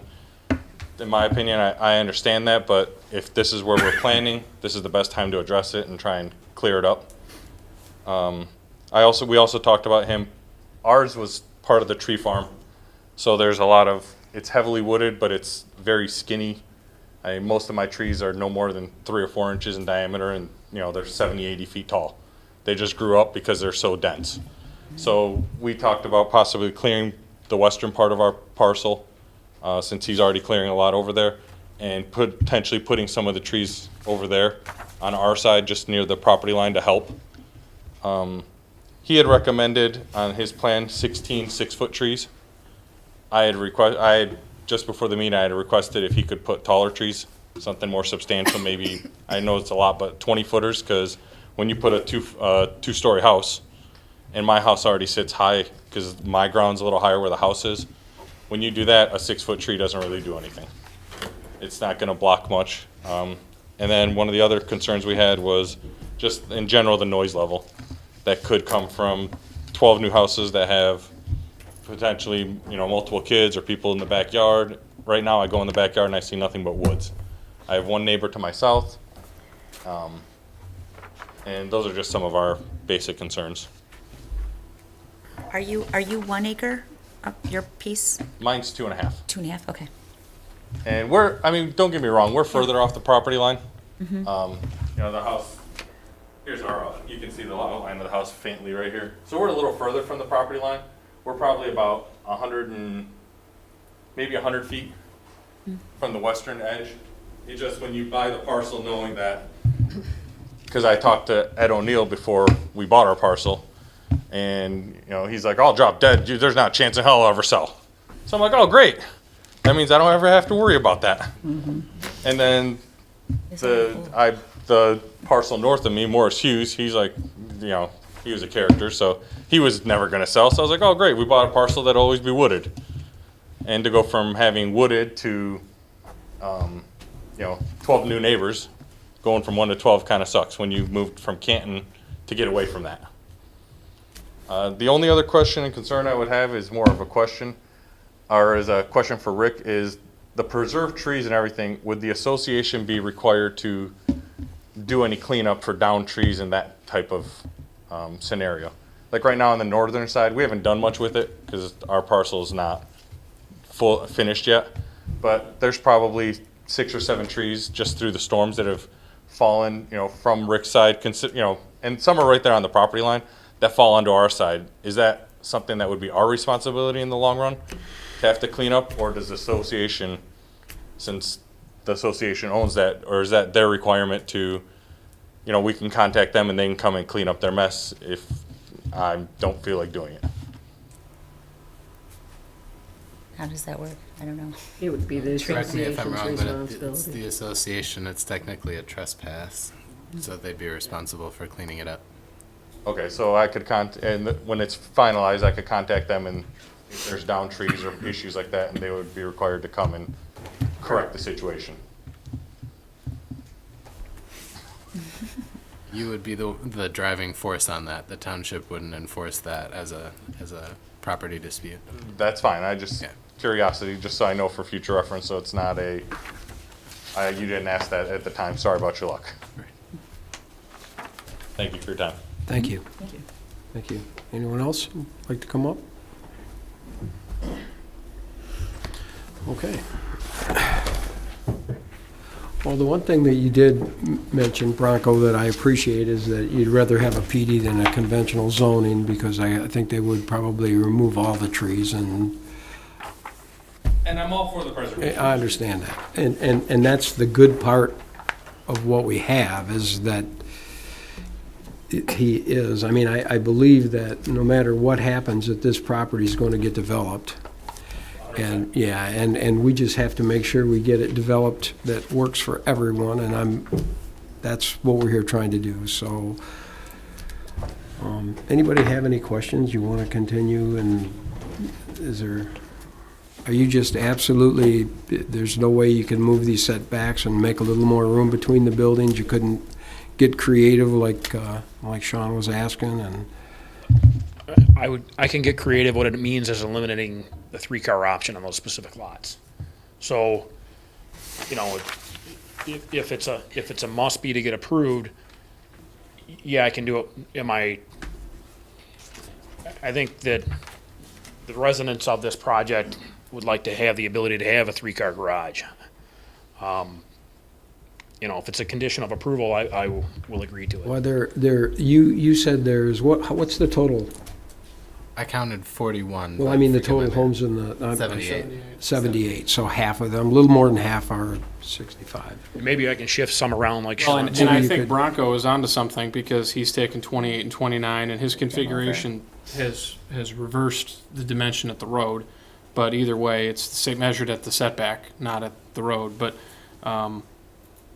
you know, you stretching 24 further south or 25 further around to the west, you know, may get you 63 and 62, maybe further to the north. You know, if you're gonna berm and tree the area between lots 1 and 42, what's an extra 5 or 10 feet at that point? People are, you know, driving by, you're gonna try to shield those people anyway. I mean, I think you can probably push, pull, and stretch some of these lots to where instead of there being only, you know, 37 that could have 3 cars, maybe you can come up with another 10 or 12, and not everyone's going to want one, you know, and those would be your premium lots anyway. I'm not trying to tell you how to do your job. You do your job, know how to do your job, but I just, I'd like to see you try to make that work, you know, and again, with this number and preserving as much or close to as many trees and as much open space as possible. Let's talk about Bronco's design just for a second. One of the downsides is on this particular, if I shift this lot over to here, is this lot becomes 4 or 5 foot shorter in length. And we pinch up against a real close setback line on here. You know, or we go basically direct up to the property line on that particular lot there. Was that an acreage parcel? That's not in the neighborhood, right? I think that's either Richard's or it's part of the, Richard Fairfield's, or it's part of the association. I think it's part of the commons area. There's not a homeowner behind that No. area. I mean, you could shallow it up and widen it too, for a ranch type lot or something.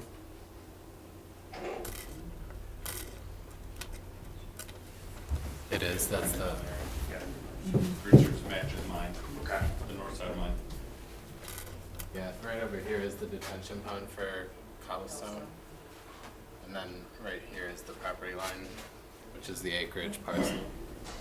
And you could still probably provide half. That corner backs up to a common area in cobblestone that there's absolutely nothing back there and never will be anything back there. So if that buffer was, Compromise that line, it's no big deal, there's nobody there. so 50 feet became 30 feet there, 25 feet there, you're still preserving some trees. I mean, that's what I'm talking about, is getting creative with your layout. And And 28 is mostly on a wooded lot currently as well. That's all wooded right there. So the trees you cut down on next to 24 would transfer to 28, the preservation. yeah. Okay, well, any other questions? Is there any motion you want to try to carve out to? Patty, anything? I apologize. Can I ask one final question? Come on. Would you, so one of the things Rick and I discussed is because ours was heavily wooded and we're trying to, both on the north side and on the west side, we're trying to clean it up and basically start over with the trees. If we allowed him to plant trees on our parcel, could that count towards his 390 that he needs to replace? It would be a win-win for both of us. I wouldn't have to go and find trees and he would get to replace trees. I told him we would stay within reason of, you know, just standard trees, something. We wanted some fruit, some hardwoods. Well, we could, I mean. So the ordinance says on property owned by the applicant. You know, how you want to deal with that is up to you. How many trees are we talking? I have no idea, probably 10 or 20 tops. Out of 390.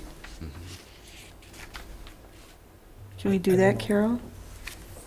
Well, it's not what the ordinance says, but doesn't the ordinance also provide if they couldn't do it on their property, they could do it, well, that's on other land owned by It says them. other land owned by the the applicant. I mean, I don't know that you could count it toward the 390, but I think you could, if they were willing to do that, count it as an additional public benefit. I just figured it was a win-win because we're replacing trees and he doesn't have enough room here to put them all in. Unfortunately, we have an ordinance that holds our feet a little to the fire on I that one. completely understand. You know, Let me ask you a question. If I have a landscape easement over his property, which then gives the PD, but it kind of, I don't know if he's gonna It's- wanna give you an yeah, easement. it's nice to have an easement Yeah. over it that, you know, that way it meets the letter of the law, the ordinance. Correct. I just wasn't But sure if that the gets township into- would allow it first. We were gonna discuss it in length after. Yeah, I think, why don't you two talk about it? It might cost you more to draft up the easement than actually just tear some down That's and what I'm plant them. thinking, Yeah. yeah. Or we'll try to keep the trees right on our line. That's the other option. We'll keep the trees right on our line. Okay. One of the things in Leslie's letter is, Sewer and water. yeah. At this point, we were not proposing to bring sewer and water down to Pontiac Trail. And the primary driver on that is there's no large undeveloped pieces in that area yet. You've got Richards here, which is a 10. You've got Underhills, which is a 10, and that's pretty much the bulk of the undeveloped property in the area. Now, you know, Cobblestone is a developed sub. Amelby is a developed sub, all on well and septic, that and this is just my opinion, this is not in, you know, Leslie's opinion, that those two subdivisions would be very, very hard pressed to put sewer into later on. Would you agree? Would you, yeah. So the odds of having a substantial connection, you know, at Pontiac Trail, in my opinion, is minimal. Leslie's looking over her glasses as if she has a different opinion. Well, it's something I have to bring to your attention because, by ordinance, you're supposed to extend to your property limits. Rick is correct that the majority of this district, and I just refer to the maps we went over for the sewer master plan, the majority of them are existing lots.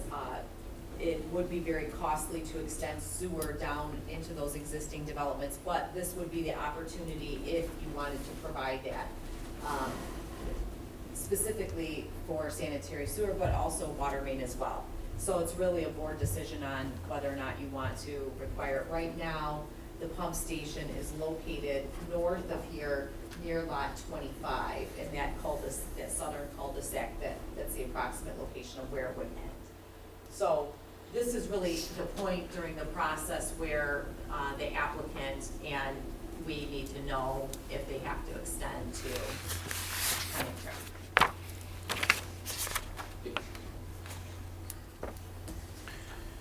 Okay. I mean, the aerial kind of shows the properties. I think there's a couple of, I'm not sure if those are 10-acre pieces. I think there are 2 of them to the west, but the other majority are existing subdivisions or lots like Pine Tree Drive that are large acreage developed lots. You know, for public safety, I'd really like to see, and I don't know what the neighbors on Lamplighter would feel, but they're gonna connect the sidewalk to end of Lamplighter. Why not have a fire hydrant at the end of Lamplighter so the fire truck, if there is a fire on Lamplighter, is not, tankers aren't leaving the neighborhood to go find a hydrant to refill. They can tie onto or connect to a hydrant that's near the end of that sidewalk. It doesn't even necessarily need to, Through that open space? right through the open space.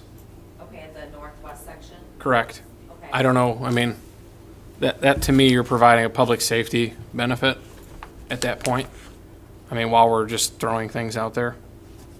I mean, it's one hydrant, but it's one that does not currently exist in a neighborhood that has no hydrants. I would agree that I don't think that the residents would want some tankers going back and forth I mean, it's gonna save time. Well, I think the question on the table is the sewer going to Pontiac Trail. Right, but I'm saying in lieu of other concessions, we could ask for things that wouldn't otherwise be required as a part of this discussion. That's kind of, I guess, gotcha. where I'm, I gotcha. and that was a water issue more than a sewer, but.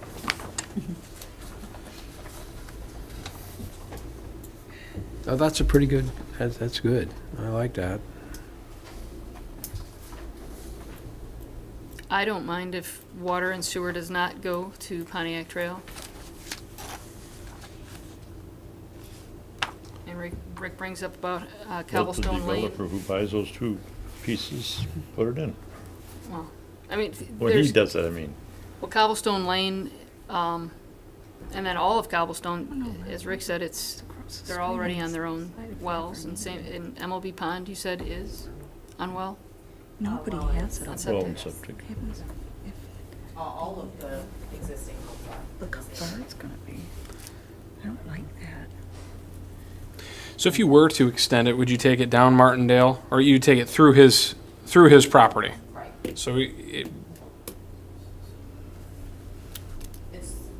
It's just I think the question is the likelihood that it's going to be needed. You know, I don't feel strongly either way, but really looking for direction. If the two parcels to the west were to be developed, is there a way that they can connect No. through Rick? well, they could connect, if you put a hydrant in that cul-de-sac, they could connect water through there by lot 25. They could, if it's extended to the property line, but sewer wouldn't work there because the topography Flow. flows to the south. So they wouldn't be able to, you'd be fighting grade essentially to try to connect to. But what happens if, I mean, John Hicks lives in the big sub to the south. What happens if they ever needed it? Then they would have to reconstruct their septic fields without the availability of sanitary sewer. So the health department, the lots are existing, they would essentially almost have to approve another septic field. They're My not point that- is, if they bring it to the property line, why can't that be done in the future if the other parcels are developed?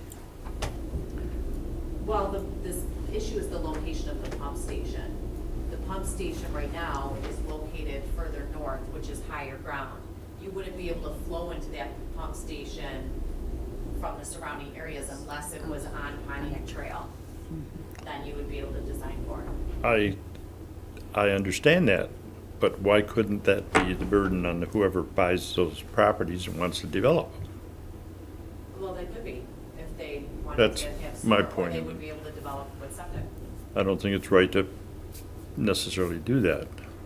For now, you're, That's just what the ordinance requires, so we're trying to Yeah. deviate from it. How many feet are we talking about there? 1,500? Like 1,200. 1,200? Is that expensive? How much is that, Rick? Oh, that's expensive. It's expensive. And here's, Well, with the utilities, the water and sewer, I mean, you're probably looking at $150 a foot. What you say, at least? Yeah. For a private developer to build them. and as a side note,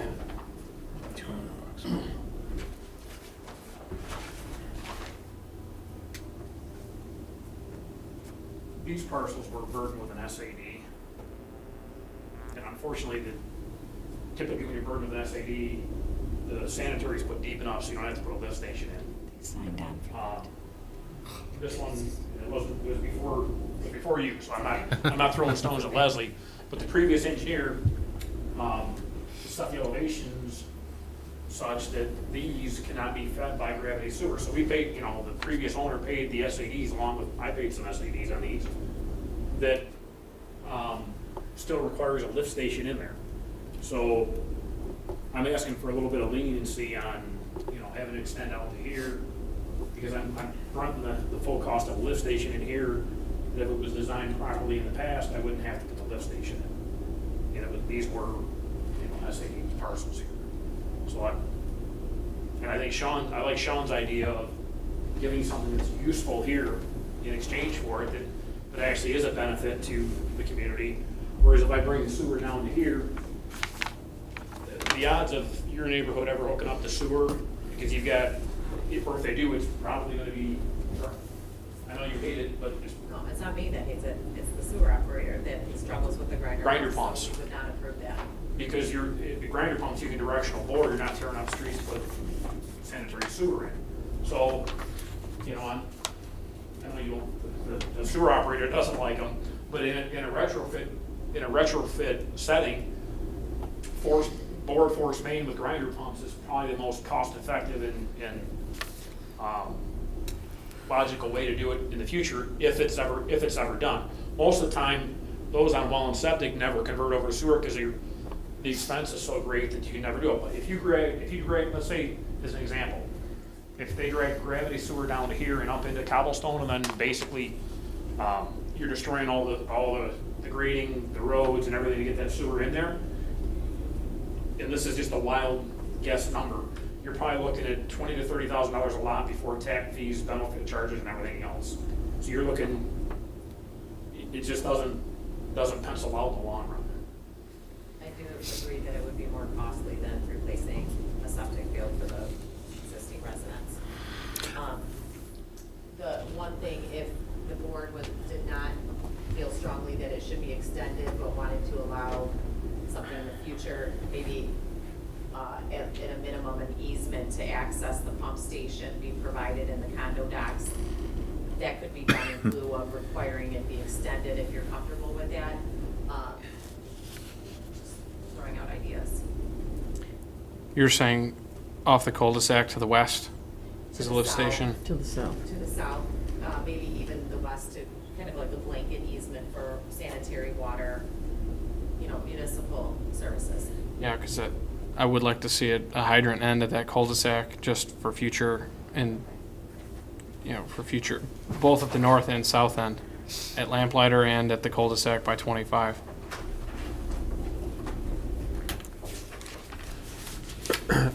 I myself don't think that you need to have the sewer and the water brought to Pontiac Trail, but being that it is required by ordinance, is there a way we could, instead of putting that in, maybe take some of that money that you would save on that and maybe pave a little more Martindale or something? I like that idea. I mean, I'm just asking questions because,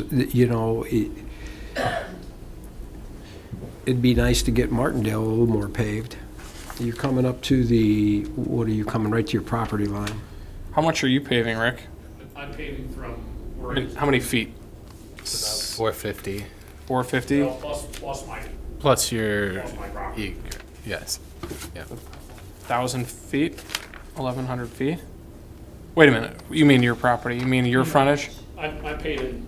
Frontage plus 450. Yeah, I'm paving Mr. Bidwell's, right in front of Mr. Bidwell's house here, which is not part of the PD. So that's 450 feet, Yeah, The plus site and then this frontage, right? yeah, which is, The frontage is 860. so 1,300 feet.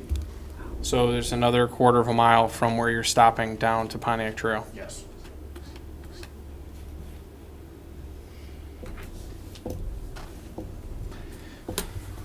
What's that, $500,000 to pave that? Easily.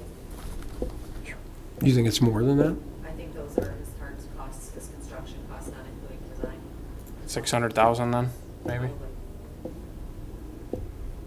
For that total.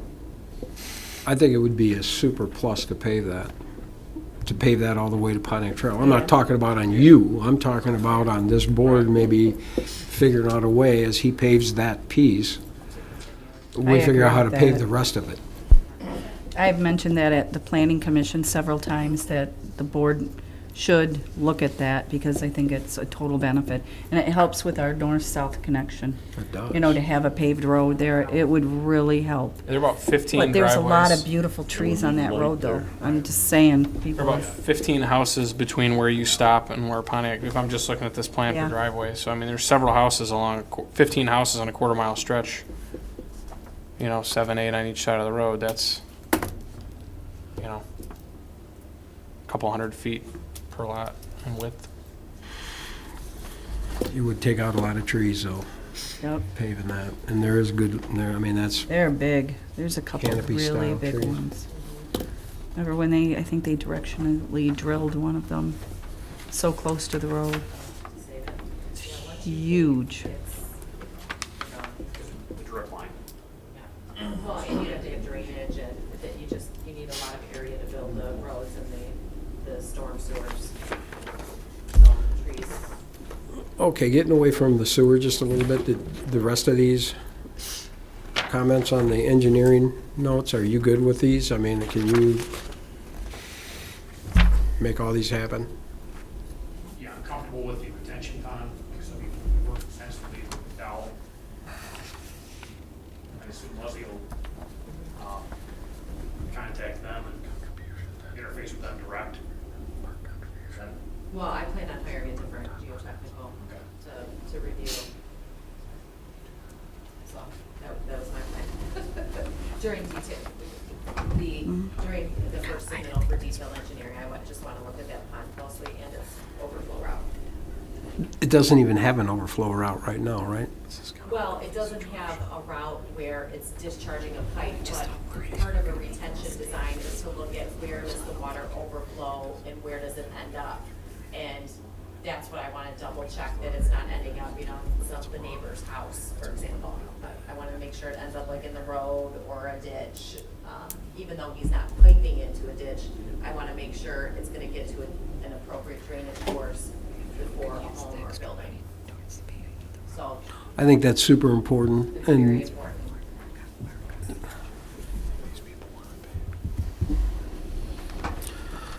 all right, well, John, go ahead. I just had a question. Sean mentioned about possibly putting another hydrant at the end by, did you say lot 25? Opposite side, west side of the cul-de-sac by lot 25. But doesn't that just end up near the retention basin for cobblestone? South of there. South of there. It's at the back of the Fairfield property. Okay. So it would line up with, it would be maybe 40 or 50 feet south of Okay. the property. See, Rocco now- said his line goes even with Richards. Fairfield. line goes even with his Yep. property line up there. So it would match up to the Fairfield property, yeah.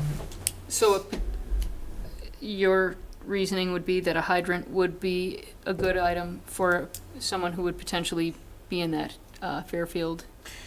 No, I think it just stubs it off so the water main could be looped in the future. Okay. If 20 years from now, the Fairfield property houses are built on it, it would leave a main at a hydrant location for it to be Okay. extended.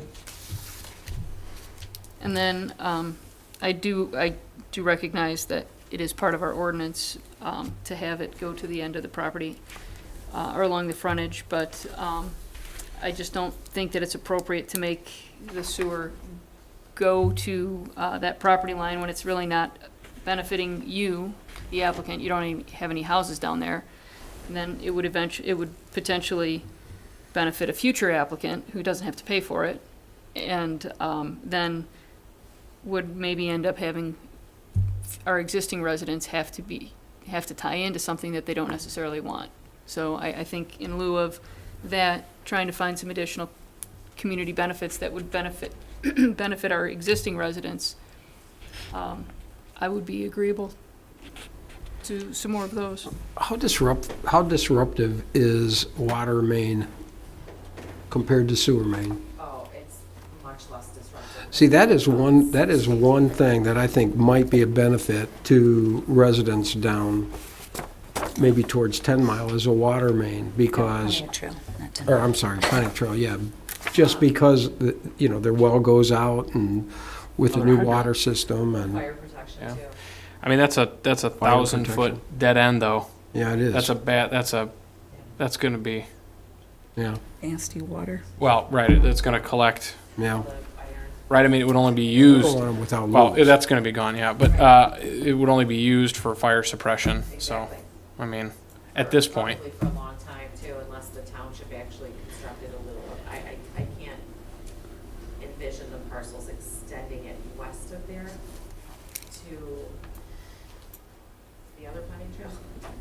The other? Well, Sean mentioned a couple things which I think are worth noting. If we do waive the water and sewer extension down to there, maybe some additional funds could be either added to the 11-mile park or the, Another 100. sorry, Rick.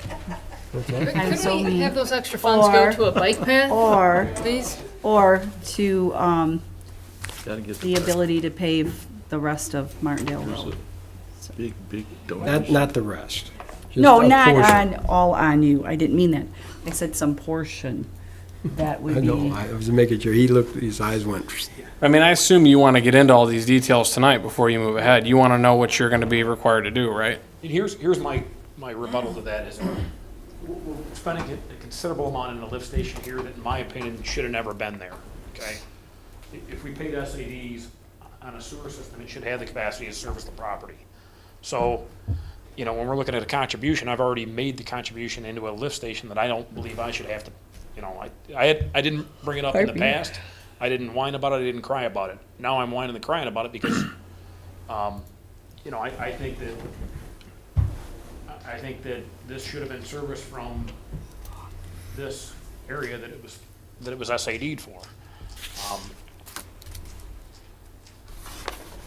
I think this is a good plan that I presented. I think that. Well, Rick, that SAD was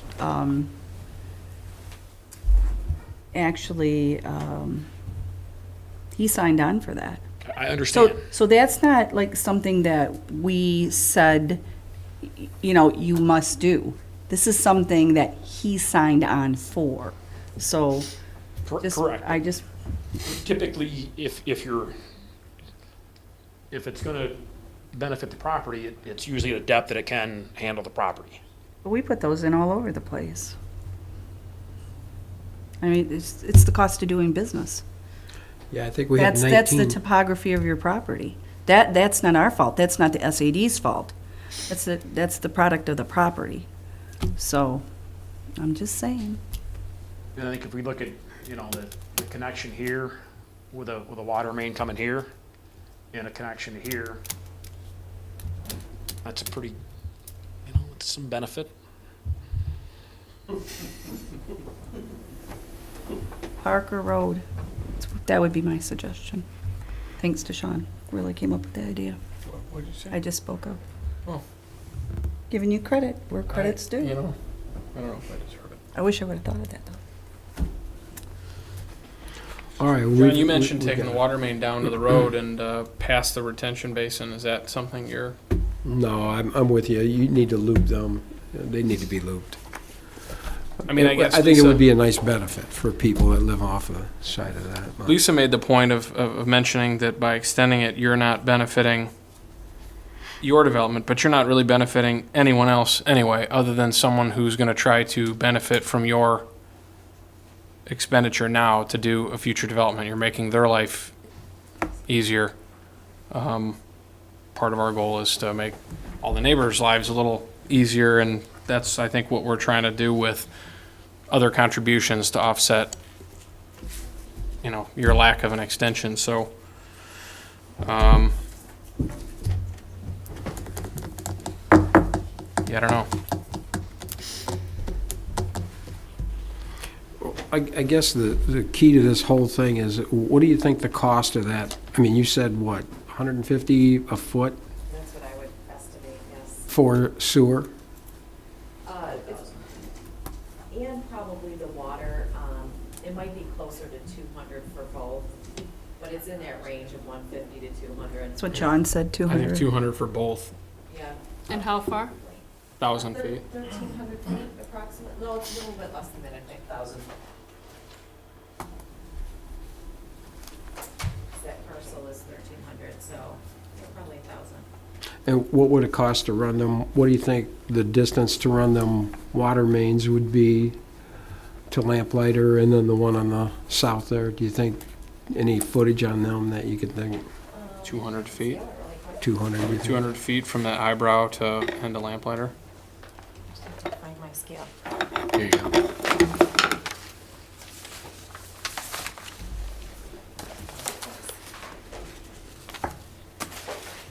one in the cul-de-sac is already gonna be there. He's gotta end the water main in the cul-de-sac either way. It's just a matter of which side, how we end it, yeah.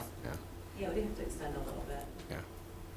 What's the spacing between hydrants? 450 feet, chief? Or 450 between hydrants in a neighborhood? I thought it was 300. 300. Is it 300? Okay.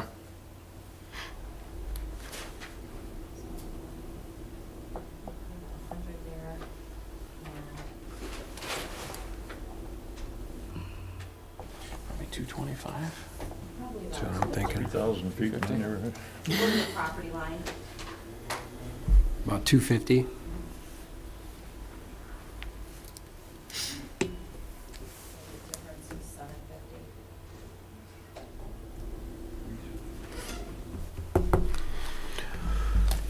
Okay. Well, I guess our question, Rick, is would you be willing to throw some cash at the 11 Mile Park or to eliminate that? You're smiling, so I think that's a good sign. That makes me feel really good about where we're at with this. We need, our parking lot needs to get paved for the park. Sorry. Yeah. Yeah, if you don't have a tot lot here, you can sponsor a tot lot over there. That sounds nice. Got one. We need a parking lot. Still can't ride your bike there, but Come on, show us the money, Rick. Leslie, what's your feeling on his lift station claim? I mean, let's just address it. So, do you feel that there should be some credit? I mean, I'm really putting you on the spot, but I know you had nothing to do with it. No, that's. I want to make sure I'm saying that. I do see his point. Okay. Yes, I'll say that. Actually, in my first initial review, I was really not agreeable to the pump station. I researched the sewer myself, and it's not possible to serve the entire parcel. So, I can see his argument, or his position. What's the lift station cost you? 150? 50 grand, every bit of that. So if that's the case, you've washed, if we accept that argument, we've washed your responsibility for contributing for the sewer portion of it. And so now we're dealing with $75,000 of, between where you're at with, I'm just throwing it out there, I'm just doing a math problem. If it's $100 a foot times 1,000 feet, and it's 250 for a lamplighter. What happened to the hydrant? So what's your offer? My kids have this, what's it, make a deal? Or Let's what's make the a deal. thing? Yeah, they have this game at home, I never win it, but I think they he's call already, you and tell you what they're offering you, so. I think he's already made that deal. I think he said he'd put the plugs in and he'd do the lift station. I'll go 25 grand to the park. 50. Killing me. Just did 100. 50. That was a whole nother. Come on. I need a parking lot. We need a parking lot, do we not? We need the parking lot. 50, come on, Rick. You can That do sounds really good. That's reasonable. That, Still say and we're 25 giving you a grand. gift.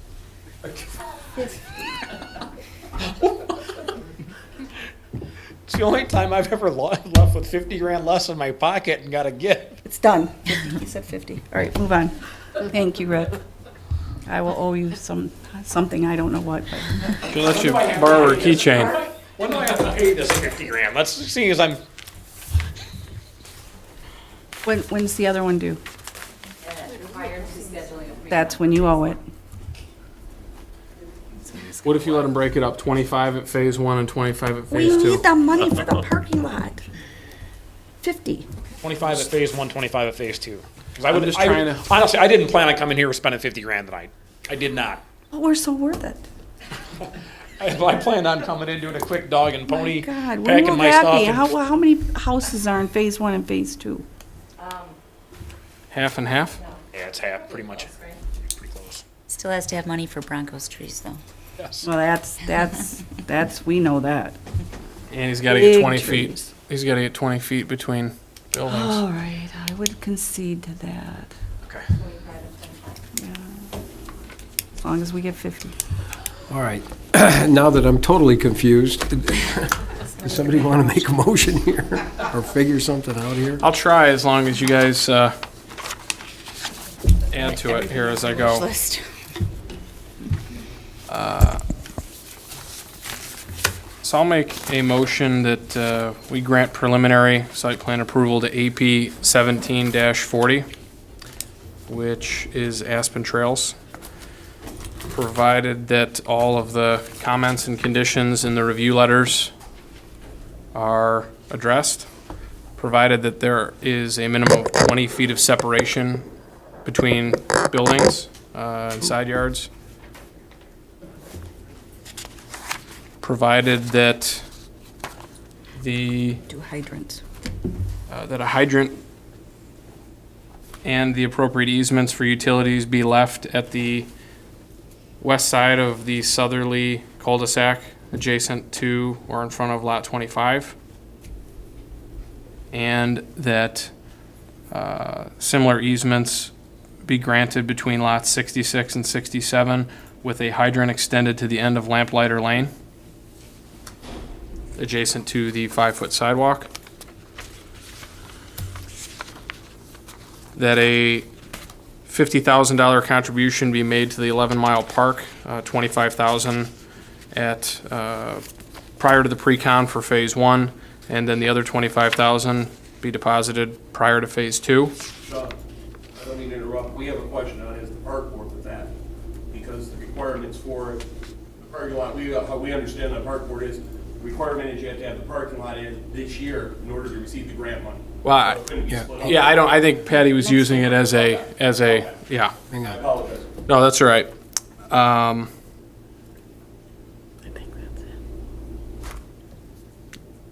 Yeah, did I miss anything? We've got to address Bronco's trees. In lieu of not putting the. Oh, the waiver, and then you're granting the waiver. Oh, in lieu of, in lieu of extending utilities per the ordinance.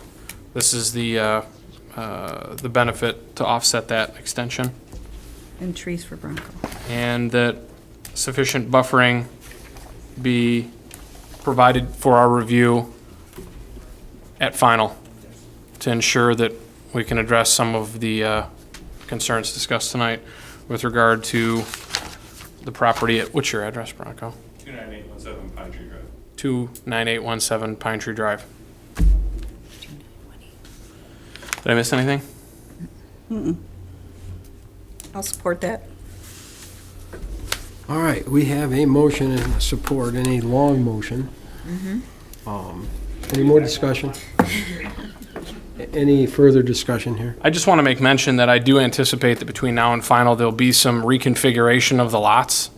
So I don't expect to see this exact same layout, though I expect it'll be close. And I do want to mention that there is a significant tree buffer that the neighbors have not, as we've heard tonight, had any objection to. So I think the buffering and the tree preservation and the open space preservation on this property is also something that should at least be mentioned again. So. Okay. Any further discussion? I also wanted to mention the connection to the pedestrian connection to cobblestone, and I think that it helps in providing another opportunity for people to walk and bike safely, and to just have that walking connectivity. And I do have a question in your motion. I want to add the sidewalk section at the very south end of the property, south of the retention basin, to be installed, not paid for later. That was. Is that what you were going to ask? have Because read you my started mind. talking, and I was like, I think I forgot that. I'll 'cause amend you my mentioned it. second Okay. to include that. So we're keeping that, We're keeping it in. got it. What was that, the path? The path that's just by itself Okay, in Second gotcha. Island. Providing by- you know. okay. I guess my feeling is Yeah. if we let everybody Yeah, not put them in, okay. then they'll never go anywhere. So Nope, I got let's it. make them put them in. All right, any other comments? I said enough for 2 meetings, I think. All right, all those in favor say aye. Aye. Opposed? Okay. All right, moving on. Consideration of adoption of an ordinance for a text amendment regarding wireless communication facilities in the public right-of-way. This is just a text amendment, and I don't know if everyone's had a chance to read through this. It's a fairly simple one. I knew it.